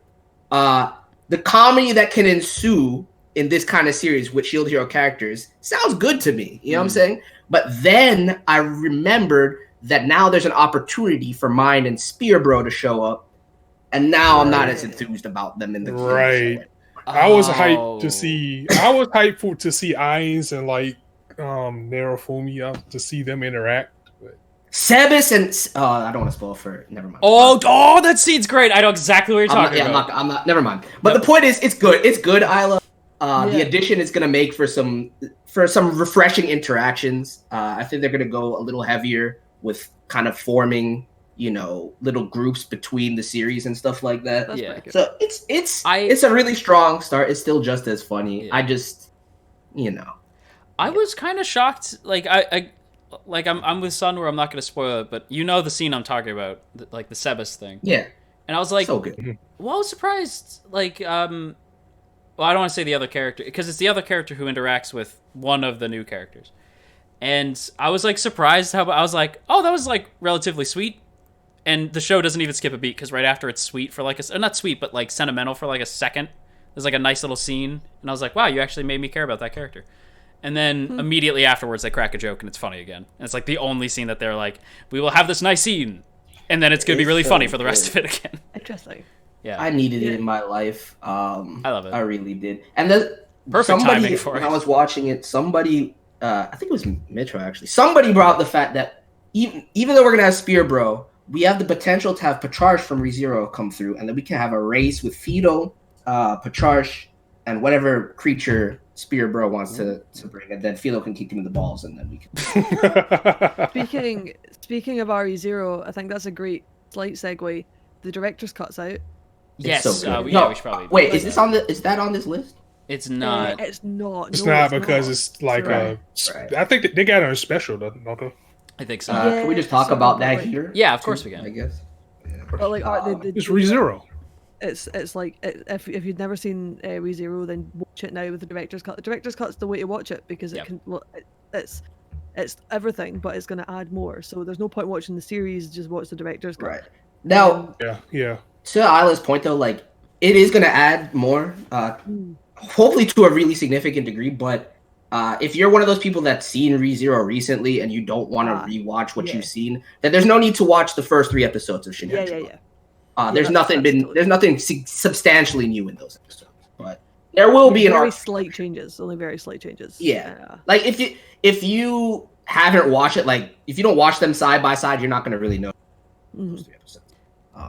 Yeah, it's like I haven't seen it in so long because like I wouldn't know what's new. That's why I think that's Yeah. worth. If you haven't seen it in a while, this is the best way to watch in preparation. And I haven't seen it in a while, so this is great for me. It's a great refresher. Like it's so needed because like when we get to season 2 next season, which comes out in the spring, that's going to be great because I'll have seen RE0 again. So, it's actually like maybe better than I found it the first time. Like I sometimes find that with a rewatch. Like you're like, oh, actually, do you know what? I liked this the first time. Like I enjoyed it, but I enjoy it more. And obviously, I will say very sorry, but I am an Amelia girl only. You don't have to apologize for that. You have refuge with me, my girl. Welcome to This is church. where the battle lines are drawn. Thank I you. ship Amelia and Subaru, Yes, very much so. but I don't know if I can call her my best girl. Hey, man, welcome to the church. She is my best girl, and I ship them. Rem is you. lovely. My Ram is best cute. girl in the series has no chance. So. Who's your best girl? Crush. Crush is easily best girl. You guys are people of culture, His man. part. I have some good friends. Crush's best girl. Crush's best girl. I kind of like all of them. Wait till you guys get to chill with Fred, because that's all I gotta say. Yeah. I'm excited to see what they do with season 2. But the director's cut, Wait. definitely great way to watch it. It'll be interesting to see what they add to it properly. At the moment, nothing new really, only little changes from the Blu-ray and all that kind of stuff. But yeah, so it's nice to be back with Amelia. I saw I was watching it and I was like, oh man, I remember why I actually genuinely love this girl. Like I'm so happy right now. Thank you, Amelia. I will say I've definitely warmed up to like the first arc because I used to hate it. Yes. Like I didn't hate it, but it's like I'm seeing more now. It's like watching it like over again. I'm like, oh. Well, yeah. See, that's the thing, and that's why rewatching ReZero is super essential. I think because there's a lot packed into it that you would not notice until you do. Yeah. 100%. Yeah. Like after there's things that there's like these little things that I was like, I'm so glad I got off my goddamn high horse and like enjoyed the show finally. Because like I'm so glad you did too. Me too. It's super. Man. That was one of the greatest moments. That was one of the greatest moments. It's like, our boy is finally come to the light. It was a triumph. When you came to the light, I it was cried. so exciting for us. You know how long I was trying to convince this man. Oh my god, yeah. But by the time you get to the like, I don't want to say it because there's definitely people who are watching it for the first time. But I will say like by the time you get to the end of the series, Subaru says something that made me like get really emotional. I was like, this man, I have gone on a fucking journey with Subaru, and from start to finish. I think that's the thing about Subaru, is you go on a journey with him. Yeah. And like he is such a uniquely interesting character. Like I know I don't feel like there's a lot of, I mean, I'm probably wrong, but I don't feel there's a lot of characters like him. Like for me, there's certain characters in anime that I think about that stand out individually on their own. In Subaru, I always remember Subaru. Like he's an anime character I will always remember. Other people can come and go. Subaru is someone that stands out as a protagonist. And I think that that's awesome if you can create a character that stands on their own like that, on their own merit. So I'm excited for season 2. The director's cut's good. If you've never seen it, watch the director's cut. And it's an hour, but you need to dedicate an hour of your time, just about every week. Which is like fair. I mean, like if you guys watch Doctor Who, it's the same length. So like, it was 24 episodes. It was 24 weeks. That's what I'm saying. But bundled in this, I think it's a better way to. Especially the arc, like arc 2. Getting an hour, 2 episodes is way better pacing than the original pacing to me. Yeah. I agree. I agree. Ready for that second half. Also, give me the next season of Tanya. Just while we're talking about Isekai. Please. We don't need all that. We don't need Give me y'all Tanya. got a movie. Y'all got a movie. Fine. Movie was serviceable, but Give me season 3 to of Konosuba while you're at it. just like with Made in Abyss. Like I like that they're giving us the Bondrewd arc in a movie, but give me that season 2. Okay, let me ask you a question. That's a stupid question now that Shield Hero is in there. But excluding Shield Hero, if you could Have the series in Isekai Quartet, what would you ask for? Another Isekai, an Isekai quartet. Slime. Like ReZero's already happening, but like out of Tanya, Overlord, excuse me, and Konosuba, what would you want? Should be Konosuba. Thank you. Konosuba. Okay. I like no, like Tanya. I love you, Tanya, but like no, it was between Overlord and Konosuba. Yeah, I need more Konosuba. Yeah. I need more Konosuba in my life. Overlord definitely needs Get another more. season. We're gonna get I could take more Overlord too. All those before Tanya season 2. Yeah, I mean, like Think more Tanya's. Overlord. Well, that's why I appreciated spoilers for season 1. What Tanya does at the end, where like the teamwork, they take down the big spider. I was like, yay, give that to Tanya. Good job. Like, Needed I that love show. Tanya in Quartet. I love Tanya Quartet is way better than Tanya in the show. That's how I feel about, like, when I was watching, like, the first episode. I'm like, that's probably going to be how Naofumi is, where Naofumi's better in this than he is in his own show. I hate Naofumi. He's the worst. He is the worst. And people are like, don't you feel bad for him? I I love did. I don't. I did don't. up until now. Like, I did, and now I Right. don't. Like, he's such an ass. But yeah, that's the thing with Naofumi, isn't it? But like, I do love Raftalia, so she kind of Exactly. made. I watched Shotiro for Raftalia in the end. That was it. It was me and Yeah. Raftalia. Philo's I- used to be cool. Yeah, I don't like Philo. Philo Philo should have stayed. Should have stayed a Chocobo. as an egg. Yeah. Yeah, she should have stayed as an egg. Okay. Right, she was much better that way. Anyway, We have to move Anyway, on, moving and on I before really I, need you guys to explain the inexplicable hype. oh, Ishizuka review. How is it inexplicable? Is that what we're Yes, moving on to? I don't yeah. understand the amount of people being like, "It's really good," and I'm like, "Isn't it?" So- Like, I thought this was just like bare bones etchy. So, Yeah, that's why I didn't even bother. Yeah. Have you guys seen Here it? we go. No, I haven't seen Here we it. go. I haven't seen it. Oh. Isla's the only one that's seen it. Oh, okay. Pitch Well, it. I've got two things with this anime. Two things that blow my mind. One, and they're both big in their own right. One, it's on Funimation, not High Dive. Funimation picked up an ecchi anime like this. Weird, weird choice. Yeah. Like, A plunderer. really bizarre. Like for this not to be a Sentai Can't pickup. watch it is on Funimation. so though, and you don't censor weird. it. I know who watches it on Funimation. But anyway, it's weird for Funimation to pick this up. Secondly, it's censored, so Yeah, can't do it. you know But you can get the uncensored version. you can't. But like if you're gonna watch it on Funimation, it's censored. So what's the point if you're gonna watch it on Funimation? Yeah, no. Like You if you're gonna don't, watch look, something like this, don't watch it. censored. exactly. It blows my mind that people watch shit like this censored. Dude. I'm like, it's a waste Like of if time. you're looking for this kind of stuff, you're not watching it censored. It's like nobody watches High School DxD. Exactly. You know, Exactly. You seek it out for the uncensored, Yeah. for the culture. You know. Well, I watch it twice because I have to see what happens. Because I actually do really like High School DxD's plot, but then I gotta go back for the Yeah. uncensored. But then, like, also plot. But Yeah. it is heavily censored. So this show is No, heavily the real censored. plot. However, it's kind of funny. I can't watch it though because I can't bother finding it in the uncensored version. So I'll wait if I ever decide to watch it. But like, it's an ecchi trash show that people just love because it's so bizarre. Okay. Like if you look at the poster, look at the girls in the poster. you Yeah, know? Look at that. It's I was gonna say, so it's Monster Right. Musume. Yeah, but like with this kind of weird, like Mitaro says, like it's kind of like Konosuba, funny style, like that kind of succubus scene and whatever else. Like so, it's interesting. But yeah, the over censoring, is I just can't watch it because of that. Because what's the point? It's so heavily censored. So you're just gonna wait for the Blu-rays? Yeah, wait for the Blu-rays. All right, so I assume we're all gonna be people of culture and wait for Blu-rays then. Wait for No, the Blu-rays. If you wanna I'm watch getting it- on this soon. Oh, okay, fair enough. But yeah, I mean, it's obviously all these monster girls, and the animation though, you know, it's all right for passion. All right, then I will totally watch it for the animation. You mean Alan, you don't think they've been stepping their game up over the? I guess they had Over a the quick years. backslide, right? They did have a backslide. Passion, but like when I think of passion, I don't think of quality. You know. Yeah, you know what it was? Okay, you know what it is? You know, it's that they had they did the new season of DxD, which I thought they did. And yeah. they did Roku no Yusha back in the day, and I thought Yeah. that was the beginning of them becoming a good studio. But They're Yeah. doing the new Higurashi project? yeah, Oh. bro, it could be good, dude. Not everything they make is trash.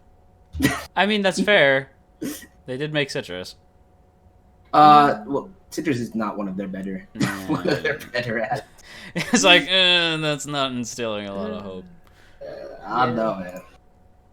Yeah. They did Roku no that's, Yusha. They did. I like they The also sales on that was so bad that we're never gonna see it again. Oh. They did also make Wasteful Days of High School Girls, which was like, no wait, that's a different anime. Is it Wasteful Days of High School Girls? Yeah. Yes, that was last season, which was actually very funny. So that was good. But like, as in the quality of show, you know, questionable. But like it's like the animation and everything, and this reviewer show is pretty good. It's I mean, if you're into this kind of thing, you'll probably love it. Like you'll probably really love it. But go watch the uncensored version, because what's the point? Like Yeah, if you're seeking this out, exactly. don't seek it out with like, you know, the massive censorship. And also Funimation, man, can't go over that. Really Yeah. blew my mind when it went into Funimation. But anyway, moving on. Well, so that's how, if you're gonna make an ecchi show, don't make it like weird and rapey. At the very least, like Oh, make yeah, them like yeah. give it a reason to exist. Yeah, We'll yeah, get yeah. the plunderer later. Anyway, Which is also a Funimation. which is also on Funimation. Funimation took everything, man. I know. Got everything this season. What a Oh, weird. speaking of another Funimation show, actually no, speaking wait, of- is Bofuri a Funimation show? Yes, yes, it's Funimation. Yeah, it is. I should know this. I'm covering it. Anyway, Bofuri. Yikes. Yeah. What? Oh, yep. There goes that deal. Anyway, Bofuri. Bofuri is the other MMO show airing this season. I am covering it here on the channel, so you know that I am vaguely biased, but I really like it. It is super cute, super fun. There is some pretty like heavy hints that there's like my shippy side comes out in the main duo. There's possibly like some Yuri ship in the Is it Girl or Boy Boy or Girl. What is it? Girl. yeah. Love it. Why Maple. am I not watching it? Yeah, no, it's awesome. It's Maple and Sally are like two. Well, like that's like their in-game characters, and then why am I forgetting her name now? Because I've been calling them Maple and Sally forever, but whatever. Like the main two are like the main girl. She doesn't. She hasn't really been playing a lot of video games, but video games have gotten to the point where VR MMOs are like a thing, and she doesn't get fucking trapped in it. Like nobody dies. There's nothing dark. It's just a game where they happen to be in VR, and it's like it's like if SAO if nothing went wrong. Like if they never got stuck. That's what it is.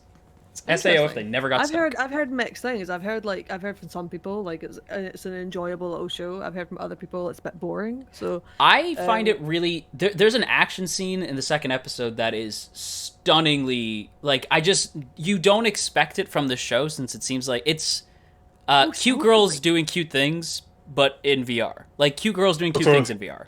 That's what So it it's is. Railgun in VR. Yeah, it's yes. But there's a fight in the second episode where suddenly it stops being cute girls doing cute things in VR and becomes like an isekai for a second. And you're like, whoa, what the fuck? And then it gets back to cute girls doing cute stuff. You're like, oh, okay. It's not jarring because it leads up to it nicely, but you're just like, whoa, okay, cool. Like, so you like, there's good action in it. The two leads are fantastic. I love the two main girls, but it is slow. So like it's there is apparently gonna be like an overarching plot, but it's not like super serious. It's just kind of like guilds, arguments, stuff like that. So there's gonna be some character development, some stuff like that.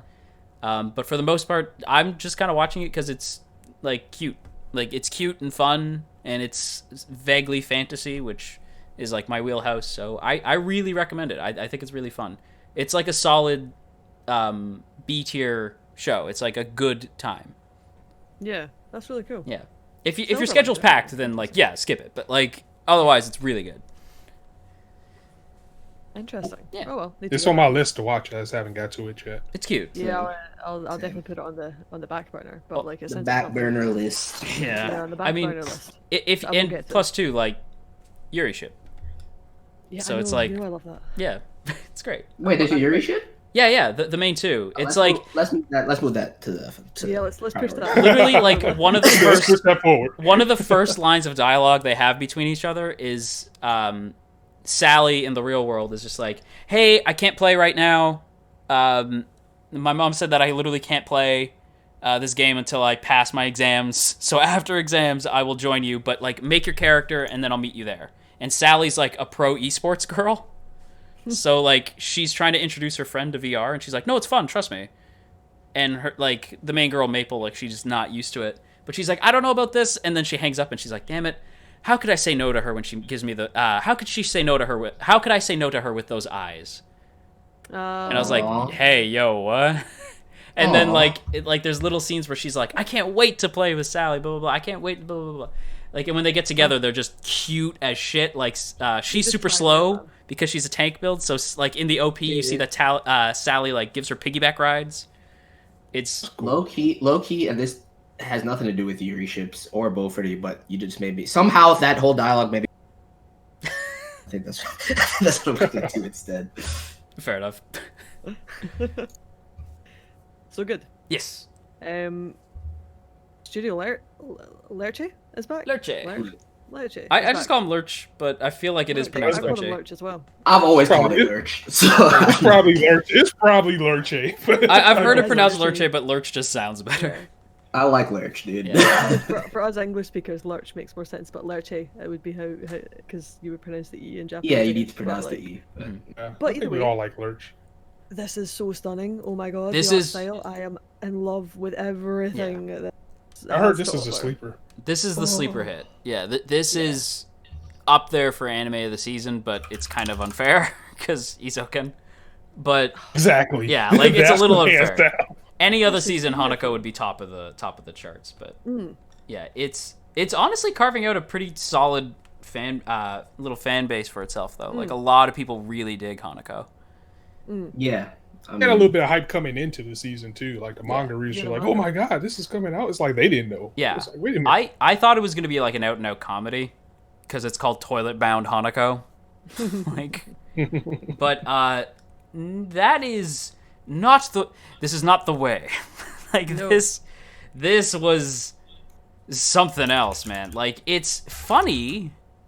Like it is a comedy, kind of. Like, it's a comedy in as much as, like, the comedy plays, like, a part in, like, the slice of life moments. But for the most part, it's a supernatural school show. Like, this school is inhabited by these supernatural elements. Most of the student body just thinks it's, like, like you would treat, like, somebody saying, like, there's a ghost in the classroom down the hall. Ooh. Like, Right. like, you would be like, okay, whatever. But what if it was real, though? That's the show. It's like, but what if it was real? But what if these things were real? Yeah. Yeah. Like, what if it was real? What if these things existed? Yeah, and Hanako is based off, like, apparently, like, a real myth, like, about Hanako, the girl who lives in, like, the girl's bathroom stall or whatever. But in the show, Hanako's a boy instead of a girl. Which was like, was that? Kind of creep. A little bit. It's not his fault. Like, it's well, he even says like it's weird. Like he's like aware, but it's also like, and this is okay. I didn't notice this until other people pointed it out, but there's moments where it's like suggestive, like really suggestive, like especially in the OP. Like there's Hanako. And he has his mouth being covered by, like, a shadow of him, and his hand is, like, reaching downwards towards, you know, and that's in the OP. And then, like, the ghost, like, starts to, like, go in to bite the side of Hanako's ear. And I'm like, what are we doing? These characters look like they're, like, 10. Like, it's a little... Oh, no. Yeah, it's a little, like, ugh. But apparently they're, like, high schoolers? Yeah, it's just kind of very cheap. It's the design. Yeah, I was like, it's I the art don't style. know what to, like, the art style is so weird, because on one hand it's beautiful, but on the other hand I'm like, I don't know if I'm crazy about the character designs, given how old these characters are supposed to be, because they don't look their age, at least to me. I like it. But I think it's refreshing. The actual design is so cool. Like the way it animates itself almost like a manga in itself, like Yes. manga panels and everything, which is really awesome. And I think Panda in the chat pointed out that Ogata Megumi does an amazing job as Hanako, like her voice. Hey. Oh, it's perfect. Yeah. Like it's so ghostly. It makes Hanako feel creepy in the way that he's kind of supposed to Yeah. appear, and it's so well He- done. It's great. I He really is like this season's Loki, where I like mean, as long as it sounds like Komaeda, I'm sold. So yeah, he I think just Yashiro looks really... Yeah, that's fair. It is, like, Hanako looks his age. Although Hanako's also supposed to be, like, a couple... Like, I think he's, like, 80 or something like that. Yeah. But he looks the age he was when he died, I guess. But Yashiro is supposed to be... Like, if you look at the poster, the girl, Yashiro, is supposed to be older than both of them. And she don't look it. He's supposed to be in junior high. Yeah. The new guy that's... Yeah, Ko. Yeah, he's supposed to be... Yeah, because he calls her senpai, which I was like, first of all, that's a fun dynamic. But second of all, no. Like, when I saw, I was like, no. He's, like, way older than her. I thought he was her senior. So I thought, like, for a second, I misheard it. Like, but no, yeah, it's... That's my only gripe with the show, is that the art is... Like, the character designs are, like, odd. But I do agree that it is refreshing and different. And I more like it than I dislike it. The colors, man. Those colors. The colors are so good. And, like... So, I mean, yeah, it just feels so distinctive. Like, even if we go back to Bofuri, if you look at that art style compared to this, right? I mean, I have seen that art style in Bofuri, like, so many times in so many different anime. Whereas this just feels like it stands on its own, you know? It's got its own thing about it. It feels very Studio Lurch or Studio Lurching. Exactly. Like, it's got that same bold line art that came with the Assassination Classroom, and I like really this is love... something like from what everything I've seen of it is just stuff that Ada Masami and Shimbo would do.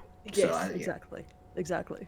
I'm a huge... I don't know what it is about, like, big line art. I don't know why I like it so much, but every time I see it, I'm like, fuck yeah. Like, I just love... It's because we don't see it often. Yeah, I think that's what it is. If I saw it too much, I'd probably get sick of it. But when it shows up, you're like, nice. Like, yeah, it just looks cool. Yeah, we don't see shows done in this style very often. Yeah. Because Studio Lecture don't make a huge amount of anime, and that seems to be their kind of style. Yeah. And it really shows in this. Like, it's just such a beautiful show to look at, and it's actually good. Like, the story seems like it's going somewhere. It doesn't seem like it's going to be one-off little comedy skits. You know. Yeah. It's like got a real story behind it, especially the second episode when Hanko says something on top of the roof. Yes. And everything. You're like, oh, okay. Yeah. Interesting. It takes a, like, because I kind of figured we were going somewhere with episode 1, right? Because I was like, they're setting up something with these two. But episode 2, you're like, oh no, that took a turn. Like, this is going to get dark. And every comment I have gotten has been like, mwah! Like, all the manga fans are like just cackling. So I'm like, okay, this is going somewhere. But yeah. I love that. It's great. Also, the OP is fire. The OP is super good. The OP is really great. Like, the OP is really good. That song is super catchy. I like all of them. So yeah, like, the ED makes me sad for some reason. I don't know why.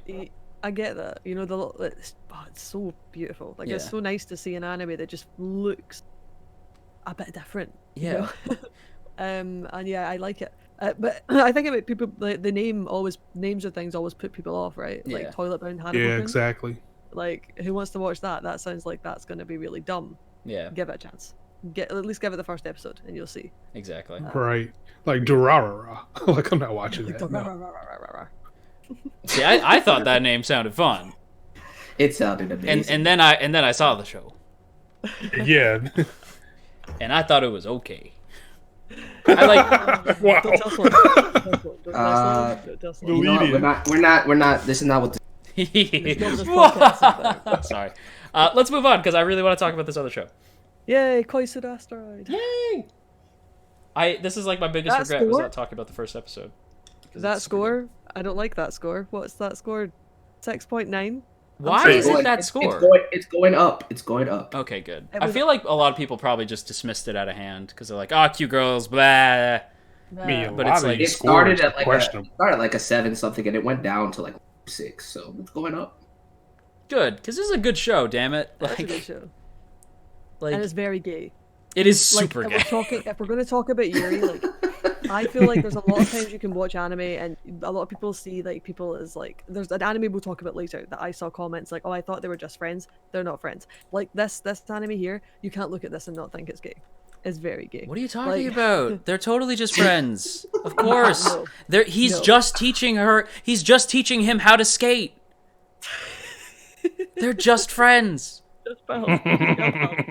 Just girl pals. So this Koiso Asteroid, or Asteroid in Love, I think is the English title, isn't it? Yes. So it's about this young girl called Mira, and when she was younger, she met this boy, quotes unquotes, called Ao, when she was out with her family at some camping trip or something, and they look up at the stars together, and she decides that she wants to study science and find an asteroid because like she fell for this boy, but plot twist, the boy is actually a girl all along. Oh my god. that's Whoa. Right now the opening episode, you're like, oh, okay, like, so she's going to be shocked at it or whatever, and the dynamic that the two characters build up, and they clearly fancy each other, like 1000%.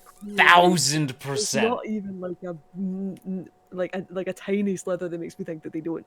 But the second episode and then the third episode kind of fully kind of prove that as it goes down the line, as it goes on, and the way that I reacts to Mira and everything, it's just so gay. And if you like your Yuri stuff, you'll love it.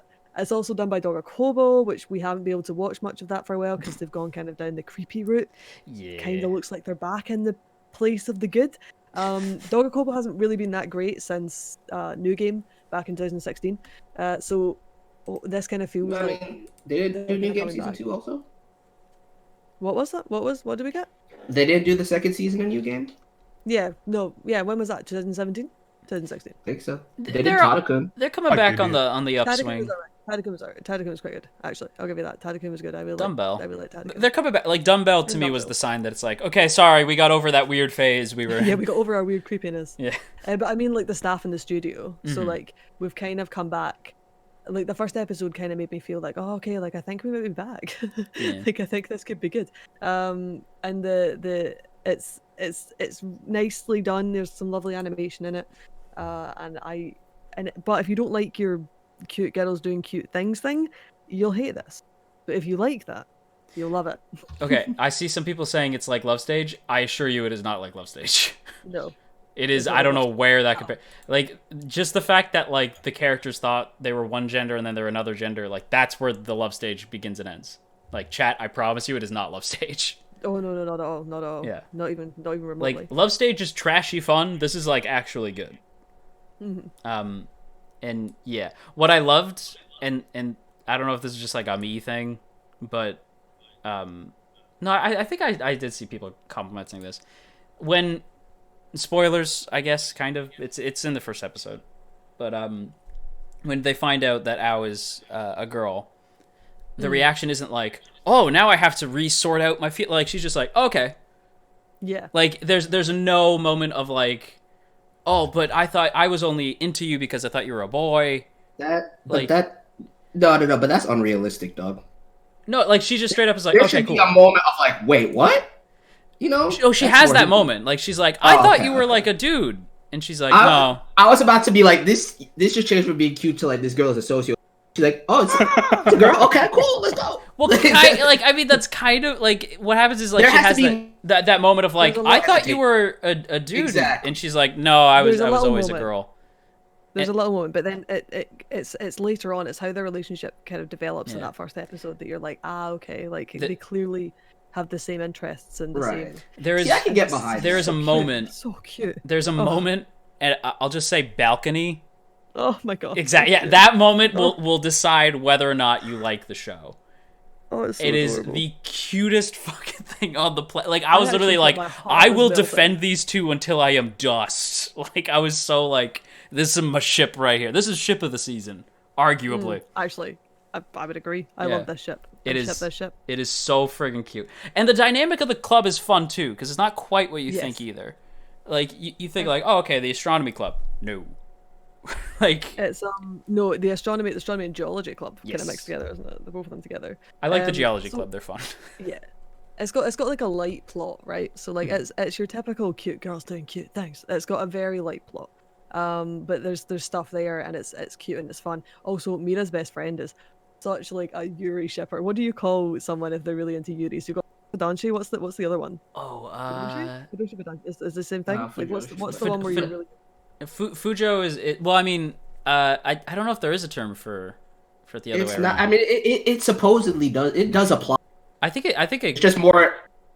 Yeah, the connotation is for BL stuff, you know what I Yeah. mean? But it's still. I think it goes It just both. means Yeah, It just means rotten boy and girl, you know what I Yeah. mean? In She- the sense that they, you know. I suppose Her you could best say that friend it goes both very ways. Clearly. Yeah. Her best friend very clearly Yo.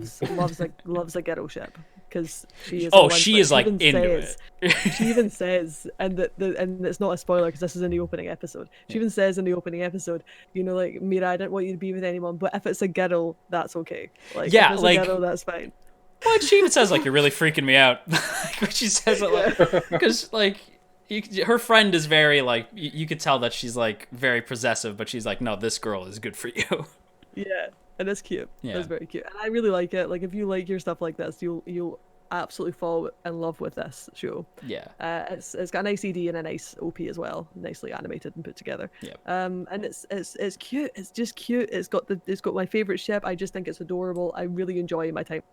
Yeah. So I fully recommend. I'm not gonna lie, I know I say this like every single time we do this, but one of the reasons why I was just like, maybe I should do Isekai podcast more often, just because I'm not talking about this show. Like, I'm not covering it week to week, but I'm like, maybe if I do Isekai podcast, we could just talk about seasonal anime and I could just keep talking about it without having to make a video for it. Right. But yeah, it's really good. Yeah, it's really enjoyable. Yes. Moving on, though. I want to talk about this because I am going to be covering this show. Oh my God. I'm replacing A3 with this.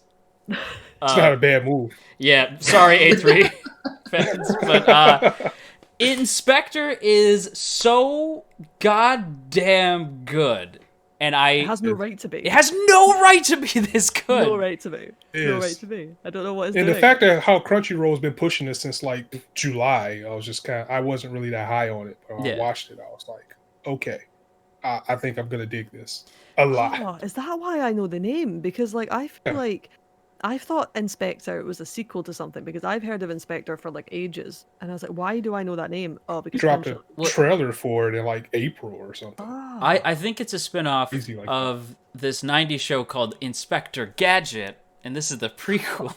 Before you get... No, I'm kidding. I'm sorry. They dropped that trailer early last year, and they were like, "Yeah, we're getting this." I'm like, "Okay, that's in 2020. That's kind of far." But I also love the fact that it's a pun. Inspector. Inspector. Inspector, yeah. Wow. like as soon like- as I saw that it was a pun, I'm like, this does feel like I should have watched it like right from the jump. It has solid pun game, which goes a long way with me. Also, Brian's base are back. Yeah. Hooray! Like, wow, took them a while, but we're Right. back. I saw that too. I was like, "Really?" A long Like- while. I can't believe we're back with Brian's base, but Actually, no, they did. Gaku they babysitters. they did the babysitters, but that's about it. Like, Yeah. I So that was hated about a year ago. Fukumenku noise. Oh shit, no, that's 2 I years think ago. the God last damn. show I saw from it was that noise crappy music hate show. that show. I hate that show. Fukumenki? Yeah. Vehement If passion. Ku was here, he would slaughter the two of us because he loves that show. Yeah. Sorry, Ku. I hate that show. I It's hate so it. I hate it with bad. every fiber of my being. It's about as much as I hate. I think Fuka aired in the same season. Hated Fuka. Hate it. I mean, yeah, we don't talk about Fuka. We don't talk about Fuka. Fuka was a big. The Um, dialogue, Same though, thoughts. in Inspector is Oh. so I- good. I Like, I'm- loved it. It felt like I was just talking. It wasn't like I was watching a show. It was like I was just like sitting with like friends, just listening to have Yes! a conversation. That okay. Yeah. This is gonna seem weird because it's not an anime, but it gave me vibes of like Steven, if you're watching, like my buddy Steve. Me and him both love the Kevin Smith movies, and the reasons Crazy. why those movies work so well is the dialogue. Like that, all those movies are literally just dialogue between characters. This show could have just been the talk on the bench, and I would have been totally fine. Like, Right, to talk on a bench or between like when the main character girl when she was talking to her coworker yeah, like everything, like about like the guy like his girlfriend. yeah, like it was just oh my god, that whole scene is fantastic, and the way it slowly shifts into like I don't want to say anything. Because Yeah. I know we've been like spoiling the first episode of stuff, but I don't even want to tell anybody anything about this. Like, Yeah, just watch it. it's one of those things you have to Well, watch it, yeah. and once Yeah. you get to it, and it's like, oh wow, I thought the dialogue was great. The lead up to like the thing, like the moment towards the end of the conversation is fantastic. I need to know how old this dude is though, before I sign off on He's in anything. college. He's in college. He's in college, Yeah. and she is 17. last year of high school. He's I think. 22. He's 22. And she says She needs to age up by 1 year, and then I will sign. But until then, I this cannot. Is it set in Japan? Because It is set in Japan. It's Japan. she doesn't need to age up. It's Japan. I need them to for my sake. But yeah, Japan. It's not happening. yeah, it As was. a character, love her. She's love her. fantastic. She's so Love her. great. Love her a lot. Like fully on board with her. I love as well. Like I don't want to spoil, but like she's not your usual character girl. No. Like I really like how I don't want to spoil it, but there's something about her character that's like really interesting, and you don't see it very often in anime, and so like it's really cool to watch Yeah. somebody like that. It's like So- Invaded, in what Yeah. I was saying, where it just has that subtle darkness. Like, wait a So- minute, what? Yeah. Yes. That's what I was gonna ask you. So between those two, if I had to choose one, which one would you recommend? This one. This one. Inspector. Okay. Yeah. Yeah. Like, and that hurts me because I like Invaded a lot, but I like Invaded too, but like I feel like this, you would You don't have like. to invest as much in this as you would Invaded. this Like, is you less. have to figure- This is less of a mental Rubik's cube. Also, if we're really, if the three of us are completely honest, the reason that we are invested in Invaded is probably more to do with the director and stuff as well. Like I Yeah. know for me, I'm invested in Invaded Right. because I'm invested in Aoki, like so I'm invested in him. So I want to see what he does. Yeah. Like I Whereas- just trust him, like Yes, to I make trust him, I something trust good. him to be somewhere cool. Whereas with this one, I just think this is really good. Like it's not what you expect. I was really surprised, and I'm fully on board. The Okay. second episode's just out. That was good too. So, Mhm. so yeah, And it has a lot of I can see some Mushishi vibes with this too. yeah, a little bit. Yeah. Oh, what? That's a good call, actually. This is like Mushishi, but like suburban and darker. Right. Well, not darker, but like maybe like edgier, I guess, for lack of a better word. It's Yeah. definitely dark. It's Yeah. definitely got dark places It- to go. I've seen a lot of people say it's like now mind you, I've only seen the movies, but the Monogatari series. Like, Oh yeah. I've seen a lot of comparisons to that only in its dialogue. But then we had got the same comparison with Bunny Girl. So whenever clever dialogue is written, Yeah. like dialogue between a male and a female character that doesn't just feel carbon copy, people always relate it back to Monogatari. Yeah. They always relate good written dialogue to Monogatari. Which is like kind of upsetting when you think about it. It It's is like, upsetting, can't we yeah. just have It's good upsetting. dialogue without it being like another show? You know, can't Bunny Girl Senpai just exist on its own? Yeah, Without being exactly. compared to Monogatari. Well, that's yeah. Immediately when Inspector came out, I was watching it and I saw the comments and people were like underneath the video and people were saying like, yeah, this is just like blah blah blah, like it's just like Monogatari. And I was like, or it's just Yeah. like Bunny Girl, and I was like, oh my god. Yeah, it's just because the Damn it. dialogue and the two characters have got that kind of like dynamic, and seeing Yeah. that dynamic's great. Like well written dialogue is so underappreciated or underrated because that first episode doesn't have a lot of action, and you are drawn in for the full 25 minutes. Also, Also- the ED yes. is the best part of the season. Oh, 1000% so good. But also yeah. the I ED's agree. great. Also, main character. Well, I guess not main.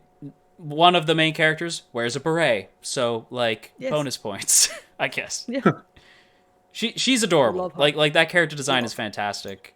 I actually like the main dude. Normally, I'm just sort of like whatever on the dude until like later on, but I actually kind of felt bad for him. So I was like, right on. Like, he's Is not. this still Inspector? Or... Yes, this is still Inspector. But yeah, we like it. So Yes, definitely- watch it. definitely. Do the Worth a thing. watch. Now, Madoka Magica. Madoka Magica. This is probably Sun's area. It's fire. Yeah. Is it good? It's abashed fire. You don't like it? Yeah, actually, that's the best. That's the best we could. Did you see today's You know I episode love it. though? 'Cause I did not yet. The direction in today's episode was amazing. So I would give it that. But I'm pleasantly surprised because I'm kind of guy at this stage, especially when it comes to a property that I really love. You know what I'm saying? And something that I think was arguably a masterpiece of his time. Whenever there's a spin-off of shit like that, I'm never really that enthused, to be honest. Especially a MOBA gay. Like I'm just like, I haven't played this MOBA gay. I had no interest in it. And I'm like, okay, they're gonna adapt this shit. I don't know, man. You know what I'm saying? I really don't know if it's gonna have the air of Madoka Magic. I don't know if it's gonna, formally in terms of direction and all that, be on the same level. But I'm pleasantly surprised with all of those aspects. Like, I really am. I didn't think Gekidan Inukuri knew shit about directing. Okay, look, they're a prolific duo, right? They've worked on some incredible cuts, but they've never directed anything in their life. I was really apprehensive about that. They said that Shimbo was like lightly touching the, but no one knows what that means. The man barely does anything these days. Yeah. So I was just kind of apprehensive of all of that, and what I was pretty surprisingly good, dude. It captures the air of Madoka really well. There's a lot of throwbacks and little Easter eggs in there. They're bringing back the original cast. I finally clarified that it's a separate timeline, so now I finally understand what the fuck is going on. But it's good. Like, it's actually good. It's actually good. Just it's also Shaft, but Shaft haven't done anything great in a while. So it's interesting that Shaft have kind of come back, and I know they did. It's like Prime Shaft too. It's like what I mean is real Shaft staff. Back to Shaft back at their prime. Come on, how long has it been? Well, I guess they did. They did which comes with a line and stuff like that. But it feels it feels good to know that they're kind of there and exist, because they don't make a lot of anime. A lot of studios make so much anime. Yeah, the thing is, they're consistently always still doing. There's that, but they're always doing Monogatari, right? So. The last thing beside from that, I remember they did, which I honestly wasn't a fan of. So, it seems like Shaft is doing something out here again. You know what I mean? If only we could beat Prime Shaft. Yeah, you cut out at the end there. Oh, I said if only Shimbo would direct a project. Oh. Yeah. Yeah. And I agree with a lot of what Son said here too. It's like, I'm very pleased with how well it just meshed into the Madoka magical world and universe, because much like he was saying, it's like I wasn't really gonna be that invested in it. Like, when I heard about it, I was like, okay, cool, they're just doing a spinoff of a mobile game. And that's cool. I'm not gonna watch it. But I started seeing that, original staff members are gonna be involved, and then when I watched the first episode, as soon as that original music hit, yeah, that must be pretty cool. It just gave me the goosebumps. That must be pretty cool. Yeah. And I don't think it's the same composer, but the soundtrack, they're trying their best to evoke the same kind of sound, and it sounds really. And it just has that same eerie feel. Like, I left episode 2, yep, this is about to get uncomfortable. And Panda's right. There is no Urabuchi. Okay, Urabuchi's in hiding for all we know, but. It still has that same dark tone to it. It still is very much magic. Don't expect the narrative to be that strong and cohesive. Right. But from and there are rumors of it being 2 core also, so it seems like it could be a pretty good. Yeah, now it's still supposed to be 2 core. I think they're splitting it. Yeah. And it looks great. It looks fantastic. Yeah, I've seen some of the background art. Some of that looks like top Shaft, Shaft. Exactly. So if you're a fan of Madoka, watch it for sure. Don't sleep. It's not a throwaway series. They really are putting a lot into this series to make it feel authentic. Exactly. And to answer the question for anybody if you haven't seen Madoka, before the first episode I would have said sure, because it just seemed like a throwaway off, but no, it's too heavily tied to not watch Madoka. Right. Right. You need that context in there. Oh well. That cat. Guess I will be watching that then. Basically. No, but you should just watch Madoka. I know. I will. I promise. I will. It's high on my list because I need to see Madoka. Weirdly, I think I said this in our own chat, but I don't know anything about Madoka. I just know that it's about magical girls and there's a bit of darkness on it, and that's all I know. Never. That's the best viewpoint to have when watching it. Exactly. That's all I know about Madoka, so don't spoil. No, I want no spoilers for it, because I'd really like to go in and just experience it as the way it should be experienced. So, hooray! All right, Orphan? I suppose we will move on to Orphan. What is this? Sorceress Stabber Orphan. Yeah. Sorceress Stabber Orphan. Which is the best 2020. 2020. Sorceress Stabber Orphan. I love that title so much. 2020. This is a remake? This is a remake. This is a 90s series It still looks like a 90s series. You can absolutely tell that this is a 90s series. Now, listen, I grew up on a lot of 90s anime. But most 90s, and the thing that I will give this is that most 90s shows, especially if they're going to bring it back, are typically like sci-fi related. You didn't like there were fantasy 90s shows obviously, but when I think of like 90s anime, I think of Trigun, Bebop, Guns what am I thinking? Not Gunstar Heroes. That's a video game. Lost. Yes, thank you. Star. Yeah. And All superior. yeah, in fairness, very much so. But it's not good. So there's that. Yikes. I was trying to really save it. I was like, say something nice, man. I'm like, I like it. I'm trying. It's I hear the OG series is like pretty good. But it ended on I think a cliffhanger or something. Like it ended like either anime original or on a cliffhanger or something. This is the background to this overall. Yeah. The 90s one is the type of thing that we used to always run into back then. It was based off of a light novel, but it was mostly original content. Mm-hmm. So kind of think of this as looking at Full Metal Alchemist and Brotherhood. Like, so with the 2020 version, they're going directly off of the source now. Yeah. And doing the full adaptation moving forward. And it is a little bit of a spoiler here. Like, it took them like to get to where they are now, were in episode 2 with Azale, the old dragon thing. Yeah. They didn't get to that like episode 15 out of 20 something. Jesus Christ. So, because that's like, yeah, like what? Because in the span they're of probably time, they're probably gonna resolve it by about episode 4, because yeah, that's gonna be over pretty quickly, and then they're gonna move on to other things that. well, you see her in the OP. Like, it's like, well, we got to get her back. Yeah, in the second season, I think was damn near all original of the other one as well. So there's, I think the main character is cool. Like he is like, but he's like 90s. I think Orphan is cool in like Orphan's that great. 90s way. Yeah. Where like he's got the red headband and he's like he doesn't care and he's cool. He'll hang. He's kind of like a bad dude. He pretends like he doesn't care about the people he's saving, but he totally does. Like he's like that guy. But hey man, like I like those guys. I was gonna say I'm like I like those guys. Like I know they're generic, but like I'm kind of here for it. And the story is just like the first episode just didn't do enough for me.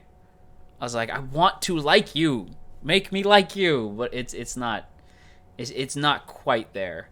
I mean, like, I'm gonna give it a couple. Like, I'm gonna wait a couple episodes and then binge a bunch of them and see like maybe if they work better like all in one. That's package. understandable because they still haven't really expanded upon like why he's tracing his dragon yet. That's why I was like, they'll probably have this wrapped up by around episode 4 or 5. But once they get to the reason why he's doing it, then it's gonna be like, oh, okay. You never catch the dragon. So that's I hope like good things for it. Like, as my one of my friends, it's his like favorite franchise of like all time. Like, he loves Sorcerer's Stammer Orphan and stuff. Really? Yeah, loves it, absolutely loves it. Like, has all the books and like loved the original series and the whole thing. So my issue with it coming, with them remaking it, is that they've taken this 90s anime, this 90s aesthetic, and haven't really updated it for what anime looks like. Now, what they could have done is kept it in that 90s style of animation with a 90s style of animation, and then you could have made something that felt quite unique in today's modern anime climate, right? But you've put a 90s style anime into a kind of modern style, and it looks a bit off. A lot of people complained about Megalobox. I was gonna say, I'm like, in fairness, this is sounding a lot like Megalobox. A lot of people was like, why does this shit look like it's in 480p? I liked Megalobox though. Dope. Yeah, I was like visually and like the visuals and audio of Megalobox were like really cool. Fire. Well, the audio especially. I love the Megalobox, but I'm just saying a lot of people did have like, did look old. A lot of people but I appreciated that stylistic choice. I think I was. Yeah, I do see where I was the same coming degree from. in this. Yeah, they almost should have had that filter. I think that actually would have like made it feel like really full force dive, either full force dive into the 90s and just be running in the 90s the whole time, or just modernize the shit out of it. Like it feels like it's not sure quite yet which way it wants to go. If it wants to go full force 90s, or if it wants to embrace a lot of more modern stuff. Well, I think it should recognize that a lot of their audience, they're not going to pick up a lot of new dude. A lot of their audience will probably be the diehard fans of the original series. So yeah, it's doing like. But I feel like you well. pick up fan if it was done in like a really cool way. But also, it's The magic effects. Magic effects are cool. Yeah. Yeah, Dean. It was like, oh, Dean, Jesus. There's some moments where you're like, oh no. Oh, Dean. They clearly put all their budget into this because we've seen what they're doing with Taisai. we don't talk about that. Oh, let's not talk about that. That actually upsets me. It's so. I'm not even a Taizai fan, and I'm just like, this poor fan base. You didn't deserve this. Taizai's my guilty like pleasure when it comes on Netflix. Like I make sure and I watch that series. I don't know if I can watch season 4. Somebody No, needs can't. to be like the Batman to the Taizai fans, just like, it's not the show you need, but the one you deserve. Like, just get them a good show. Poor Taizai. Yeah. Let's move Anyway, on. should we move on to the next one? Yes. Hamsters. No. No. Cat girls. Cat girls. No. Which one? There's two. There's one with the. Oh no! There is It's like two. comedy. There's two. It's like comedy B stars, which is fine, I suppose. Like if you like that stuff. Jor. Sure. Natsunagu. I think. I don't even know what that is. It's a short. Okay. That's a short. Nekopara. Oh god, it really is two. It's cat girls. If It's you're into cat that kind of thing. girls. Why does it have a like 7? That's higher rated than Asteroid in Love. Because what it is. Because people have come over from the light novel. Shame. No, the visual novel. Shame on you, anime fandom. I mean, is it You about know, Felix? you know what you did wrong. Is it about Felix film? Wait a minute. It's about cats and it's about Felix film? Oh my. If you It's too meta for me, man. Oh yeah. Also, Neil's right. The first ghetto was a wolf ghetto, not a cat ghetto. We were so wrong. Whoops. Oh, Yeah, she's a wolf. oh, Ghetto. you're right. I'm so sorry. And this one's about Nekopara. Cats, Fair enough. cat girls. And also the visual novel. Like people love the visual novel. It's the most highly rated visual novel on Steam or something, I think. And like it's huge. And That's sad, bro. um, That's come at you serious. If you like Neko bad. I feel like I feel like most folks know. It's like, hey, if we say something, it's our own opinion. Like we're not trying to rally you up. Like everybody's got opinions. If you like Nekopara, you enjoy Nekopara. Yeah. Not trying to take it away from you. You may enjoy it, but I also reserve the right to question the shit out of it. Someone in the chat mentioned they modernized Banana Fish, and that was a good choice. That is true. That is true. Yeah. I so think true. yeah, I think that was a good call as well. JoJo's point was that you have to be decisive. Yeah, you have to like make the You have to- decision. yeah. Yeah, Banana Fish just like decided like, no, we're going full modern. I would have liked to have seen it actually. You know what? Topic for another day. Yeah. Let's move on. Number 24. Stop Reminds me of asking me that to watch rugby- this for God's sake. It reminds me of that anime you covered last season. What I was it, know, China? and that's why I'm not gonna watch it. Try nights? Trying to. Try Everyone's it. like, "What? Watch number 24. Watch number 24." I swear to God, listen, good folks, because that's what I call you guys, I guess. Good folks, stop recommending me number 24. It's not gonna happen. Stop it. Shame on you. No more. That's it. That's Moving all I on. want to say Moving about it. on. Moving on. The dog thing's cute, but I don't think anyone's watching it. The It looks one where cute. it's like, yeah, it's the one where like different historical figures turn into dogs. It's on Aw. Crunchyroll. It's cute, but like, well, what are you gonna do? It's over. I don't know. all I know about this Nobunaga dog show is that that Crunchyroll prioritized simulcast over Haikyuu the first Friday. So I on principle don't like this show. Oh, okay. I mean, fair. That's fair. I'm just looking at this one for Overflow. Oh yeah, we'll get to Overflow. Don't worry. I have actually seen the first episode of Overflow. We'll get to there. Overflow. But can we talk about my favorite anime this? Well, Yes, we can. This is what you're talking about earlier, right? Oh yeah, this is exactly what I was talking about earlier. I love this show, and that score is unfair. It is great. This is like if my favorite idol got to the Budokan, I would die, right? And it's, oh my god, it's so freaking good. Like, I really love this idol Really? show. Yeah, it's really, really good. It's funny. It's basically about this woman, right? And she's walking in the park one day, and this idol stops her and says, "Could you come watch our show? We're like this underground idol group, and it'd be really nice if you come watch us." And so she takes the flyer, and she's like standing in the crowd, and there's like 4 or 5 people there, and there's these idols like dancing. And this is the moment that she literally falls in love with the girl that handed her the flyer, and she's like a kind of background member of the idol group. She's kind of in the back row, and every girl has got a kind of color, or like mostly named after like a fruit or whatever, and hers is salmon, like as in an actual physical bit of slice of salmon. So like there's like scenes where she's got like salmon roe and stuff in her hair. It's so funny. Eripio, that's her name. So anyway, so that girl who was watching the idol group falls in love, literally falls in love, and then decides to just follow the idol group. So like it looks like in the opening episode she had this like really well high-paying job. She used to dress really nice. Now she only wears her high school tracksuit and attends every single idol show. Now, what I also love about this, the opening episode, which is so rare for an idol show, so incredibly rare nowadays, is that the opening idol dance is all 2D, animated by one man. Fire.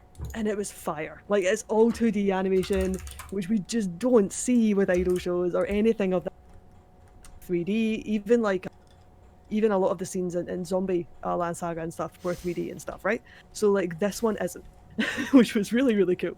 I already want to watch it on that basis. Yeah, it's funny. The main ghetto is really funny. It's basically follows these idol fans who are like obviously in love with this idol group, but it treats it well. It treats it nice, but it also treats it in the way that I guess idol fans are and can be.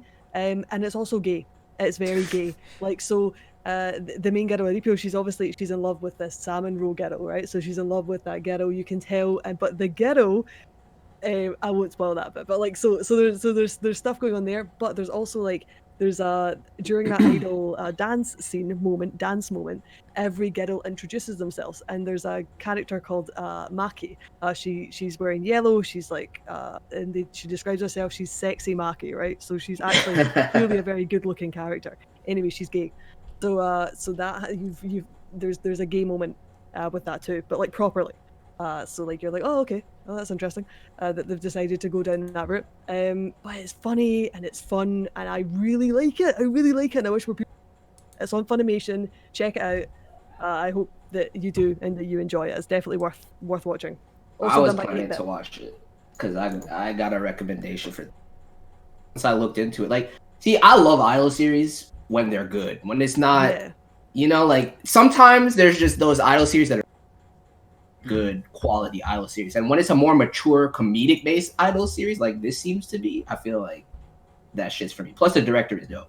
So yes director is dope. It was the 2D like idol scene that really sold me. Like in the first episode I was like, oh my god, actually animated the idols in 2D, like the cast of 8 girls dancing in 2D. I know that feels so, I don't know, weird. It's amazing to have that, because with anime productions we just don't see that. So exactly, it was really, really cool. Yeah. And the background art's beautiful. Like it's got no right to be as good as it.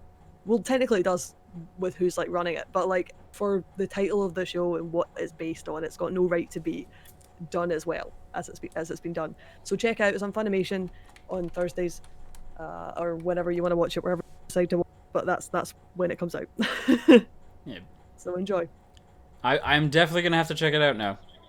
I was not planning on it, but you definitely just sold it to me. Yeah, I think you'd like it. I really like it. Awesome. It's very funny. I will definitely check it out. You know what I won't be checking out? Overflow. Yes. I just learned of it, and I am definitely checking it out. I have seen the first episode. I'm there for this. I've seen the first episode.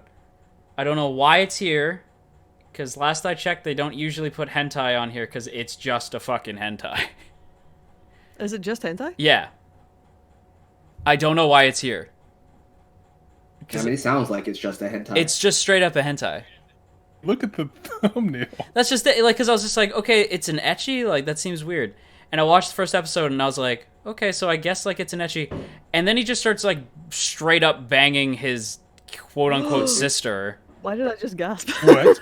Yeah. His sister in the bath with her friend? Is that how it Yeah. Yeah. Sounds like my kind of show. Well, but, like, her friend is, like, unaware, and they're, like...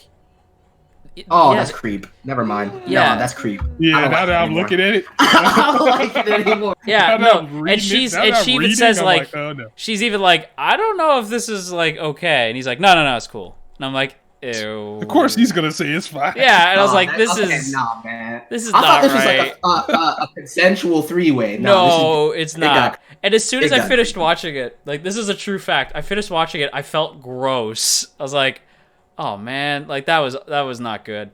And I went on Twitter, and poor Evan was just like, fuck everybody who told me to watch Overflow. It's like, no, poor Evan. Like, it was, yeah. Gross. It's not, yeah. There's better hentai you could be watching, like XL Joshi, which is really funny. Watch XL Joshi instead. It is funny. Yeah, that's gonna be a big no from me then. Yeah, it's a heavy no from me, unfortunately. I thought I was in. I thought I was here. It's a hard pass. It's a hard pass now. It's a hard pass. Yeah. See, yeah, Mitro's right. I think the XL Condom show from a season or two was actually pretty great. It was actually really funny. I'm like, you guys know me. I'm Ace. Usually not really into hentai and stuff like that. I was into XL Joshi. That was actually pretty funny. So yeah, XL Joshi gets like a thumbs up for me. Should I start reviewing hentai? Well, that's the way everyone's going these days. Yeah, They, apparently. Pretty much. Yeah, I feel like most people have been reviewing hentai, or like, Seems to be the way to go. or I was gonna make a joke, but never mind. Even I was like, no, that's too dark even for me. Moving on, Pet. Speaking of dark, Pet. Nice segue. Thank you. Somebody tell me how this is. Because when you're talking about This, okay, I watched Pet when I was really, like, I was in the midst of being really sick. So I thought I was just having a fucking fever dream. I was so confused. Like, it is the weirdest, like, it is so, okay. Whoever it's the wrote director this... of that anime you don't like, though. It is. Wait, TK on the opening and ending? Yes. The opening is absolute fire. Hold on. Yeah, the opening is better than... The opening is arguably better than the show itself. Like, I haven't seen the second episode, but the character that I liked, I assume is not in the second episode. my second favorite opening of the season. It's great. It's However, watching the series, I just felt like I just like... Scott, you've seen the second episode, right? Yes, I have. And yeah, I left the second episode even more confused. Is the one dude... Is the guy who runs the bar... Does he come back or no? Because he seemed like a side character. He's still in it because they haven't wrapped up that plot point. Okay. Because he's the only character that I was like remotely... Like, I just felt awful for him the entire first episode. Yeah, they're still messing around with his head in the second episode. That's not cool! Like, he didn't do anything. Like, I mean, he did something, but like... Yeah. It's... I felt like I smoked one with the devil. That is the perfect... I was like... I legitimately was like, I want to do an experiment and just... For the record, if anybody's just like, oh, I'm Canadian. I really want to get, like, super baked and watch the second episode and see how, like, that goes. Just because I haven't seen the second episode yet. And I know what they're doing, but it's just weird. And the way that they transition, the way they're transitioning and how they do it and how they switch it up to almost like Inception, where you really have to be paying attention or you won't know Had they switched it up on you? Yeah, like there's a lot. There is one moment that made me go like, "This show will get many Fujoshi fans." Like one scene in the first episode, where I was like, My Oh favorite thing yeah, is I already how- know you're going. "Yeah," I was like, Jojo is how "Hey, you can always find the Fudoshi people who are going to want the yaoi. And oh, people you who want can." Yuri. Oh yeah, I have like a sixth sense where I could just Yeah, you do. sense Fujo bait in a show. But there's like, oh my god, Bake Sesh with JoJo. That would be a really funny stream. That would be hilarious. Something I always say is like the second episode is always the one that expands the world and gives you the world building and everything. And the second Yeah. episode does. It First gives you episode is the more. catch. It Yeah, gives the you more first- yeah. context of what's going on, especially after watching that first episode where you're just looking like, what the. I'm pretty sure I And messaged. it's weird because it's not like in Yeah. a bad way. It's No. just like, I don't know what happened. Yeah, like I want to like I'm not gonna cover it just because I feel like the mindfuck is not worth it, but I'm gonna keep watching it on my own just because I'm like I'm really curious where the hell it's going because like It's a minor gangbang. That's like. like it's well. Can we talk about Runway? We're not going like we're going in order of alphabet, so we will get to Runway soon. But yeah, it's sorry, the chat kind of threw me for a second. I forgot what I was gonna say. Oh right, there's a scene where like one dude lifts up another dude's shirt and just like starts going to town on his nips for some reason. Oh. What? For what reason? It's in his head. Because it's a mind trick. It's a okay, mind okay. fuck. And you're like, the motherfucker and of the the- guy that they're like trying to fool. yeah, but it So fooled he's me seeing too it, because like, what the like hell? it just happens. And And I thought it was real. 'cause Yeah, I it did was too. he I was was like- just talking, then it just flipped to another transition. Like, oh, that was in his head. Okay. yeah, because he straight up says like, "What the hell are you two doing?" And they're like, "What are you talking about?" And they're just like sitting on the couch, like, "What do you mean?" And I was like, "What?" We get another scene like that in episode 2, like where they're like in this club and Oh my god! but all of a sudden the female has like a mouth on like an area. Bro, what is this show, dude? Like, listen, Come on. Pet is like we weren't kidding when we said this is the season of acid trips. Like some of the shows that are airing this season are like, what are you doing? What are you making? And I want to root for the show because it's Gino Studio, who I feel like is the Right. little studio that could. I'm always just like, Yeah. you got this. Yeah. I mean, Aw. And also the Downplay opening. them. They've been And also the downplayed. opening again. TK he got in his bag in this opening. It's like, I need to hear that. Yeah. Need to hear that. Well, it's not like I'm not saying that the studio's not good. I'm just saying like their shows seem to fly under the radar for some fucking reason. yeah, like Kokoku. Kokoku, Golden Those are their Kamuy. only two Also a shows. fire opening. Those are their only No, two they did shows. another show. They did No, one they're between not. this. They had something else between Kokoku They did and Golden this. Kamuy and Kokoku. It, dude, and that movie, Yeah, part of that project that was supposed to be done by the studio that forever rests in peace now. Yeah. Yeah, Golden Kamuy. That's another one that really doesn't get the Yeah, both credit shows it like deserves. they've made two shows, both of which have not gotten near as much attention as they deserved. Pet, I don't really like as much as Kokoku or Golden Kamui though. Like, I think Pet is interesting. I think Kamui is way better, and I think Kokoku is way better. Yeah. And Genocidal Oregon. That was the movie. Thank you. Yeah. But that wasn't bad. Yeah. Honestly, Gino Studio, I like Gino Studio. They're just a solid set of hands so far. Like, even with Pet, even though it's Yeah. weird as shit, it's still like solidly done. But you know what isn't solidly was done? bad. You should feel bad. Oh my Your god. opinion is bad. You should feel bad. I love that Ku's Ku's just, back. Ku's just trying to create controversy. I love to see what He Kutha knows thinks what about Pet. Yeah, Ku, what did you think about Pet? Pet was sexy as fuck. Did you like the part where the dude went down on the other dude's nips? Oh yeah, and the bit in the second episode where the woman goes down. No, I haven't seen it. I've been listening to you guys talk. Oh. Do you guys want to talk about something hostile?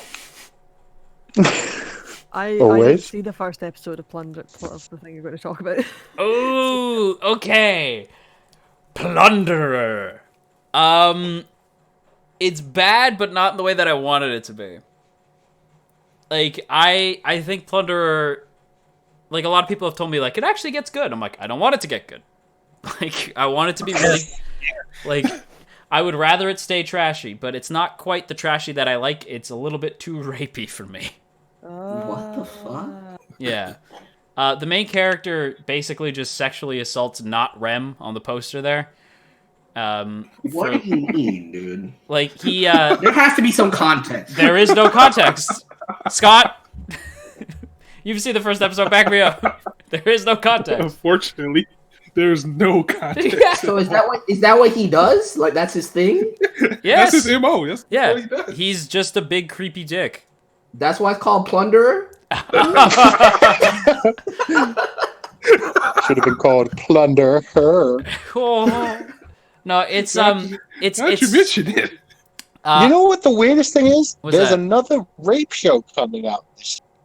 Really? There's another show where the premise is just literally dude rapes a woman.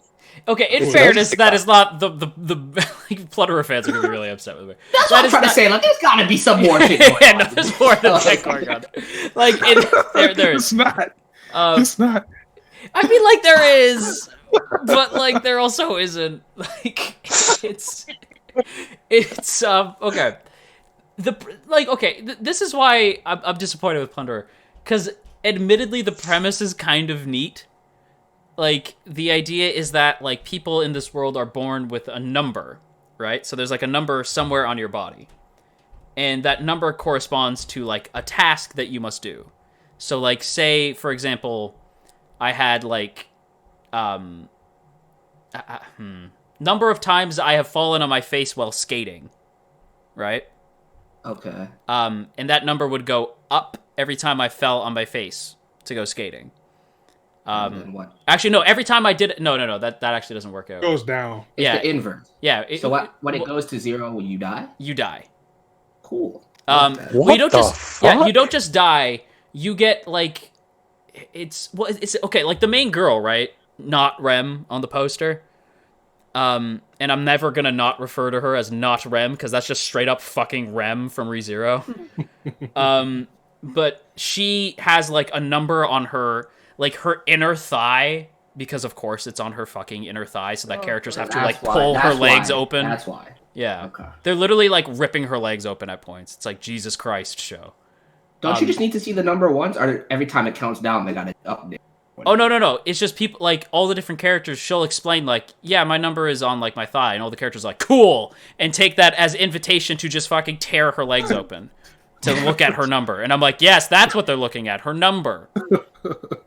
You creepy dicks. But like, Honestly, taking away how you first no, it's a cool forgetting premise. that, it sounds like a cool. It's a really cool premise. It's a nice that's why it's setup, disappointing. yeah, I mean- Yeah. That's what's disappointing about it, because it doesn't really play with that idea until, like, the very fucking end of the episode. And the end of the episode is cool. Like, there's a scene, like, there's actually some, like, really solid animation, like, in this scene where, like, a mask crumbles apart, and it looks really, it's just aesthetically really pleasing.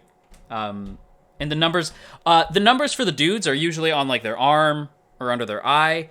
For the women, it's on their inner thigh or their boobs. That makes sense. Yeah, And, this, I'm like, of and the course. main character is just a creep. Yeah, the main character is just a big creepy dick, and like, you can't pitch a show like that. Man. oh, I'm not pitching the show, like, Oh, my God. Pitch it out the window. yeah, because if you watch it, you'll be disappointed because the premise is cool and they hardly do anything with it. Like that numbers premise is really neat, and like what happens when it goes down to 0 is fucking cool. It's actually funny. They do like a Bambi thing where like they have like this really horrific scene, and I'm just gonna spoil it because it's not a good show. You shouldn't watch it. But these like hands out of like the movie, out of like the fucking movie from Ghost from like the early 90s. Yeah. Where like the hands come up and like pull you into hell, and they like pull you down into this like weird goopy abyss, and the main character just watches her mom get like dragged to hell, and you're like, damn, this is kind of starting off cool. And then it's immediately cuts to like this big bright happy town where birds are singing and everything's happy, and you're like, what the fuck, what just happened? It's the direction in the show is fucking terrible because it wasn't done on purpose to be funny. It just cut like from like the worst thing ever happening to like this goofy town. Forgot to put the next part in or something. Exactly. It's enjoyable to watch as like, holy shit, this show is just crap.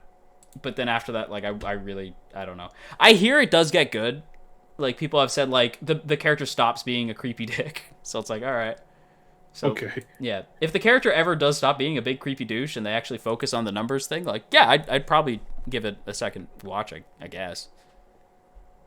Anyway, that's Plunder. 10 episodes to get good, like fire. Yeah, like that's the thing. Like I hate when people are like, "Oh, after episode 10, episode fucking 10." Like, I don't have time. You seen this season? No one's got time. Exactly. No one's got time. Ridiculous. Anyway, has anyone seen Rebirth? No. Could Rekikoi? Yes. Have you? I haven't seen Rekikoi yet. It's great. It's good. It's good fun. Science fell in love, so I had to prove it. So basically, it's about two scientists who fall in love, but they're so wrapped up in their the science behind love that they want to prove that they've fallen in love with each other, or the girl's fallen in love with the guy and he's clearly in love with her. So they do all of these experiments based on real science about how they've fallen in love, and there's these big scientific explanations, kind of dumbed down for the audience that don't quite understand science to that degree. Crunchyroll released 3 episodes, like just out and about, like it was just dropped 3 episodes, and they also dropped episode 4 on Thursday. So there's a good chunk of it out there, and you can see if you like it. It's funny. It's a good time. I like it. It's a good little comedy, with obviously that kind of romance comedy kind of vibe and stuff like that. And what it's got going for it is pretty decent. I don't know how much it's going to catch on. I thought it might be comedy of the season. It's not quite as funny as I was kind of expecting it to be. But if you like those kind of shows, I think you will like Science Fell in Love, So I Tried to Prove It, or Isekai, or whatever it's called. Yeah. Yeah. I want to watch it just because I thought the premise was cute, and I thought it could maybe fill the hole in my heart left behind by Love Is War. So. Not quite. Not quite. Love it. No, definitely not. It's not get the same directorial gravitas, or even the same style in the sense of how well done Kaguya-sama is. Kaguya-sama is so artistically brilliant. Like it's so made for animation. Yeah, it's so good to read. Like if you haven't read the manga, read the manga. The manga is really good. You don't really get that as much of this. It feels there's definitely that generic anime style feel. It's not got anything untoward that feels so. Yeah. It's not got a Kaguya-sama feel. Damn. However, it is good fun if you enjoy that kind of thing. But I also like the fact that the characters are goddamn adults. So yes, it's like, oh really, my really god, cool. adult that's characters, really cool. thank god. Yeah, adult characters, that's dead fun. Yeah. Yeah. So I definitely think it's a good comedy to check out if you like. Don't go looking for some amazing Kaguya-sama type thing. Definitely not that. But what it's got going for it, especially if you're a science type yourself, if you like science and stuff, like I think there's something there for you. Senku would love this show. Yeah, Senku would love it. Senku. Science. She blinded me. With science. Sorry. I sang that in front of a crowd once. Oh. Random fact, I guess. That was random. Yes. You know what else is random? What? The sudden interest in fashion. That you have now? Yes, the sudden interest that I have in fashion. Fashion! And that is because there's a new shonen on the block. A new non-battle anime, kind of. And that is Smile Down the Runway, or Runway de... Waritai. Waretai. Yeah. Waretai. It's I love it. I really like it. It's everything I wanted it to be, like in the opening episode. Yes. Sign me up. Shockingly good. Here. Oh, wait on Act Age. I feel like Act Age is gonna blow this out of the water once it comes out. But like, it's already blowing. It's getting there. It's getting there. This is People are talking about it. Yeah, I feel like this is for like they were like, okay, Act Age is gonna come out, and it's gonna be the new non-battle anime. So we need. So let's get in there first. Yeah, exactly. Let's do the fashion version of non-battle battle anime, which is a mouthful, I know, but I like saying it. Yeah. It makes me happy. But it does feel like a sports anime. Like, it really, really does. But it's a show about fashion, and I don't know much about fashion. I know that I really liked Tim Gunn back when Project Runway was actually good. But I guess shots at Project Runway. Shots fired. Yeah, I guess if anybody even knows what that is. But yeah, it's surprisingly kind of interesting. Like, I really didn't know what to expect. I watched it because I was just morbidly curious. Because yeah, I thought it was like, fashion. How can they make a show about fashion? Turn it into a goddamn sports anime. And like, the main character, I like that she is a brat. Like, usually the main characters are like plucky, like I'm gonna do my best to get to the top, even though I'm like short, even though I'm like Hinata, basically. But I'm gonna do my best. And no, this girl's she's a rich, spoiled brat, but she's somehow still endearing. I really like her, and I want her to succeed. And but I love there's a bait and switch. Exactly. Yeah. And that's cool. Because the whole time you think she's the main character, like, and she is, but like, she is. Yeah, I don't want to say too much, but like, yeah, like, it's, you think one thing, the show does something else, and the character, I think the characters, like the main two, are gonna really be what holds my attention. Yeah. Especially, I can't remember his name now. Hang on, I'm gonna look it up. Yeah, his name is totally escaped. Yeah, he's Ikuto. Ikuto. Who's voiced by Natsuki Hane, by the way, which was like a surprise. Oh, interesting. Yeah, but it looks good. You know, it's an anime that was on my radar because, like, I mean, me and the other two people who watched Welcome to the Ballroom, you know, that kind of niche style anime that like two people watch every season. Yeah. Like, I love stuff like that. Like, I loved Welcome to the Ballroom. Yes, Sloan, I understand about the next, okay, I get it, but Ballroom. Jeez. But I love it. But Runway, Smell Down the Runway there's something about it that I just find very interesting, and the whole battle fashion anime, battle shonen anime type thing that isn't really a battle anime. I love it. Mm-hmm. Apparently, according to manga fans, and I follow one particular manga fan who loves the manga, I didn't really feel it as an anime fan, but they apparently skipped, or they rushed through like several chapters in episode 2 to get to the point we're in.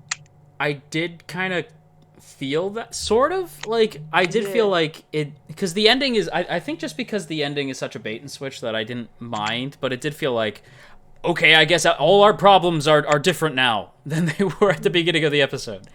Because, like, the beginning of the episode, it feels like how are we gonna get into a place where we can do this? And then they get into a place where they can do this, but then there's a new challenge, and you're like, whoa, okay, I didn't expect that. Like, that got resolved very quickly. Yeah. But, like, at the same time, I didn't care, just because it was kind of, like, I just hadn't really seen something like this before, so I was kind of just interested in how the fashion industry worked, because I didn't realize how goddamn cutthroat it was. Really? It is not. It is like, I knew it was like I don't want to say anything because it would spoil the show. But there's stuff that happens to like the main character where I was like, damn, like that sucks. Like that poor girl. And like the dude's situation is also sort of like, wow, that also sucks. That poor dude. Like, it's just sort of like, damn, that's heavy shit. Especially Ikuto is the best. Like, between the two, I like Ikuto the most. Like the boy. Because his situation is like painfully relatable. But yeah, he's a good dude. I kind of just want. He's the one that I'm like, I want the best for you. You deserve the best. So like, he's that kind of character. Yeah, and there's just the production's really nice as well. Like, the production's nice. It's been well done. It's well animated. There's a straight up reference to JoJo's, and no one can convince me that there's not. There's there's like a scene where like one of the characters does like the Dio walking towards Jotaro thing. It's like, okay, like I'm not sure why that happened. It's cool though. I like it. It's I really like it too. Yeah, it's another show that I'm like, it's pleasant. I enjoy it. Mm-hmm. and it will tide us all over until Act Age inevitably comes out.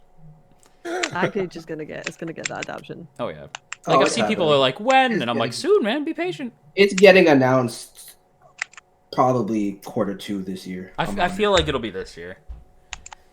And it will be terrible. Shut No, up. it'll be amazing. It'll be amazing. No matter It who will be touches it. animated by JC Star. Cease this. Okay. Damn Why it. would I you was do just this about to to say us? no matter who touches it, it would be great, but yeah. It will be animated by Studio Zero G. I don't know. I'm just trying Yes, to it has to be coming soon because that like what 93 chapters or something like that. Yeah. Kill Annie, do it. Come back strong. All right, guys, I gotta head out. All right, Okay. Peace. later.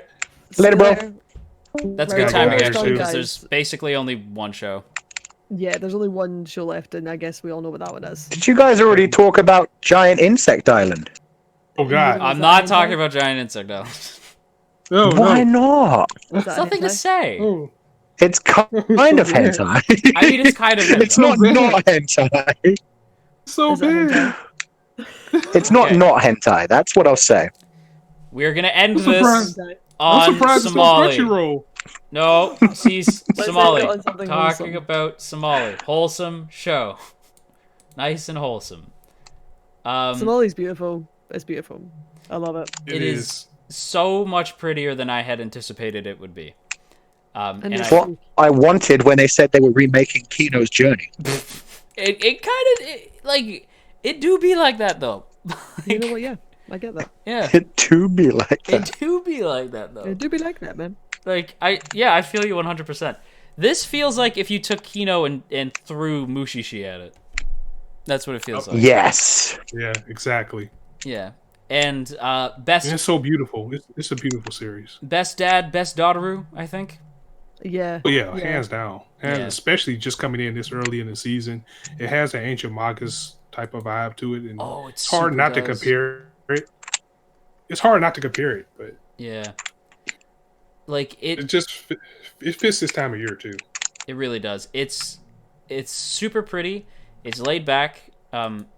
I was covering the show, but now I'm not. But I'm kind of glad that I'm not because I could just enjoy it, Right, Yeah. right. just like kind of consume That's why I haven't got off my butt and did anything. I'm just enjoying this season too much. Yeah, like it's just nice to be like I am just going to watch this and not like spend the next several hours of my day editing stuff for it. It's like I could just kind of consume it and just I'll save episode. Like I think I'm like an episode behind.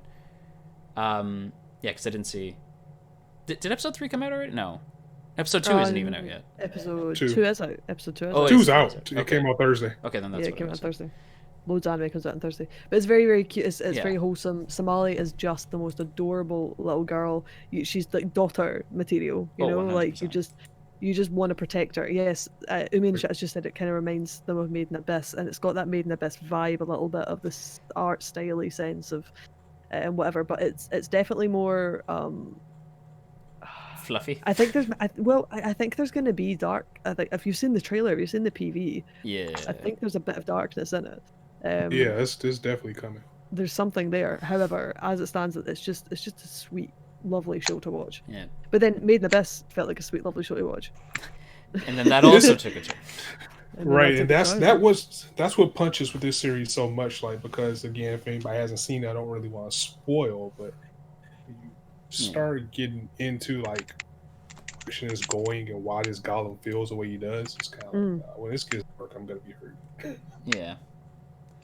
So Neo says wholesome until that one scene in episode 2. I haven't seen episode 2, so Yeah, I yeah, can't guess. comment. But I am looking forward to episode 2. Exactly, that's I'm what saving- I'm saying. It's like when Yeah, like I'm saving episodes of Somali for after I come home from work. That's when I'm gonna watch it, just to like be like, and now I decompress, like, and I watch Until Somali. it gets too dark, and then you're like, "Why did I make this decision?" Until I'm just like in a ball somewhere. Like, no, I've made a terrible I've made a grave mistake. But yeah, definitely less stringing. Okay, fair enough. Mitro, not even gonna finish that. It's accurate. Yeah, it's true. That is, it's actually so true. I- Anyway, Yes. But I think that's like Neo did point out that we didn't talk about Railgun. I did skip Railgun, but I feel like Scott can talk about it. I'm still on season 1 of Railgun. Never mind. Yeah, I haven't seen any of Railgun. So I watched I've season seen 1. Index and Accelerator, but not Rail 1. well Not done, Railgun. Koo. Explain, Koo. Right? Koo? My boy? My mother was trying to call me. Oh, It's sorry. a spin-off about the little bitty girl from Index who shoots railguns with, her hands basically make a railgun. Electricity She with can her shoot hands. things that super fast. I knew Yes! what a Railgun was. I didn't in my hands. A railgun is like an electromagnetic gun. Basically, you just put any bit of metal in it and it shoots it. It's super powerful. Oh. It's fun. She can do that with her Yes, hands. She's a bit of a Cinderella, and her best friend really wants to fuck her. Like a really cute girl who really wants to have sex with her. Like, really. It's a fun dynamic. And then there's a whole bunch of clones and it gets stupid as fuck. It's one of those shows that I watched when I was 15 and I would not watch. As a Spider-Man fan, I understand your hatred of clones. So that is accurate. So many clones. Too many. Yeah, at one point there's like 6 copies of the main girl, and she doesn't seem too disturbed by it. She keeps one of them around for like a good season and a half. It's a weird story. Accelerator took care of that. So. Yeah, exactly. I like that you two are making references and me and Isla are like, Uh-huh. yes. Because I Yeah. if you imagine every 12-year-old's power fantasy, that's Accelerator. He goes around being angsty and just wrecking shit. Go.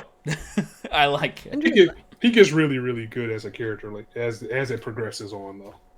Yeah, but just in Index and certainly in the beginning of Railgun, he's a douche. Yeah. I yeah. plan on watching Railgun though. Like it's my next anime. I've told that's why I need to watch it. So I will watch Railgun. I told you to watch Railgun without watching Index. I'm about Yes, like. don't watch Index, but watch Railgun. That's what I was told. What do I have on hold? I don't Yeah, think check my Index mail. is better. Me too. I really limit. Like I went through my anime list and just cut my on hold and plan to watch Well like done. shows. Like I just chopped that shit because I was just like, realistically, instead of just pretending like, yeah, I'll get to it one day, am I actually going to watch this? And I chopped down I think 100 shows in my plan to watch list to like 30. Nice. Yeah, and I've only got 2 shows on hold right now. I got Amagi Brilliant Park on hold, and I've got Hunter x Hunter on hold. I have 12 shows on hold. I should just clear this out. I'm never going back to Karakuri Circus. Fair.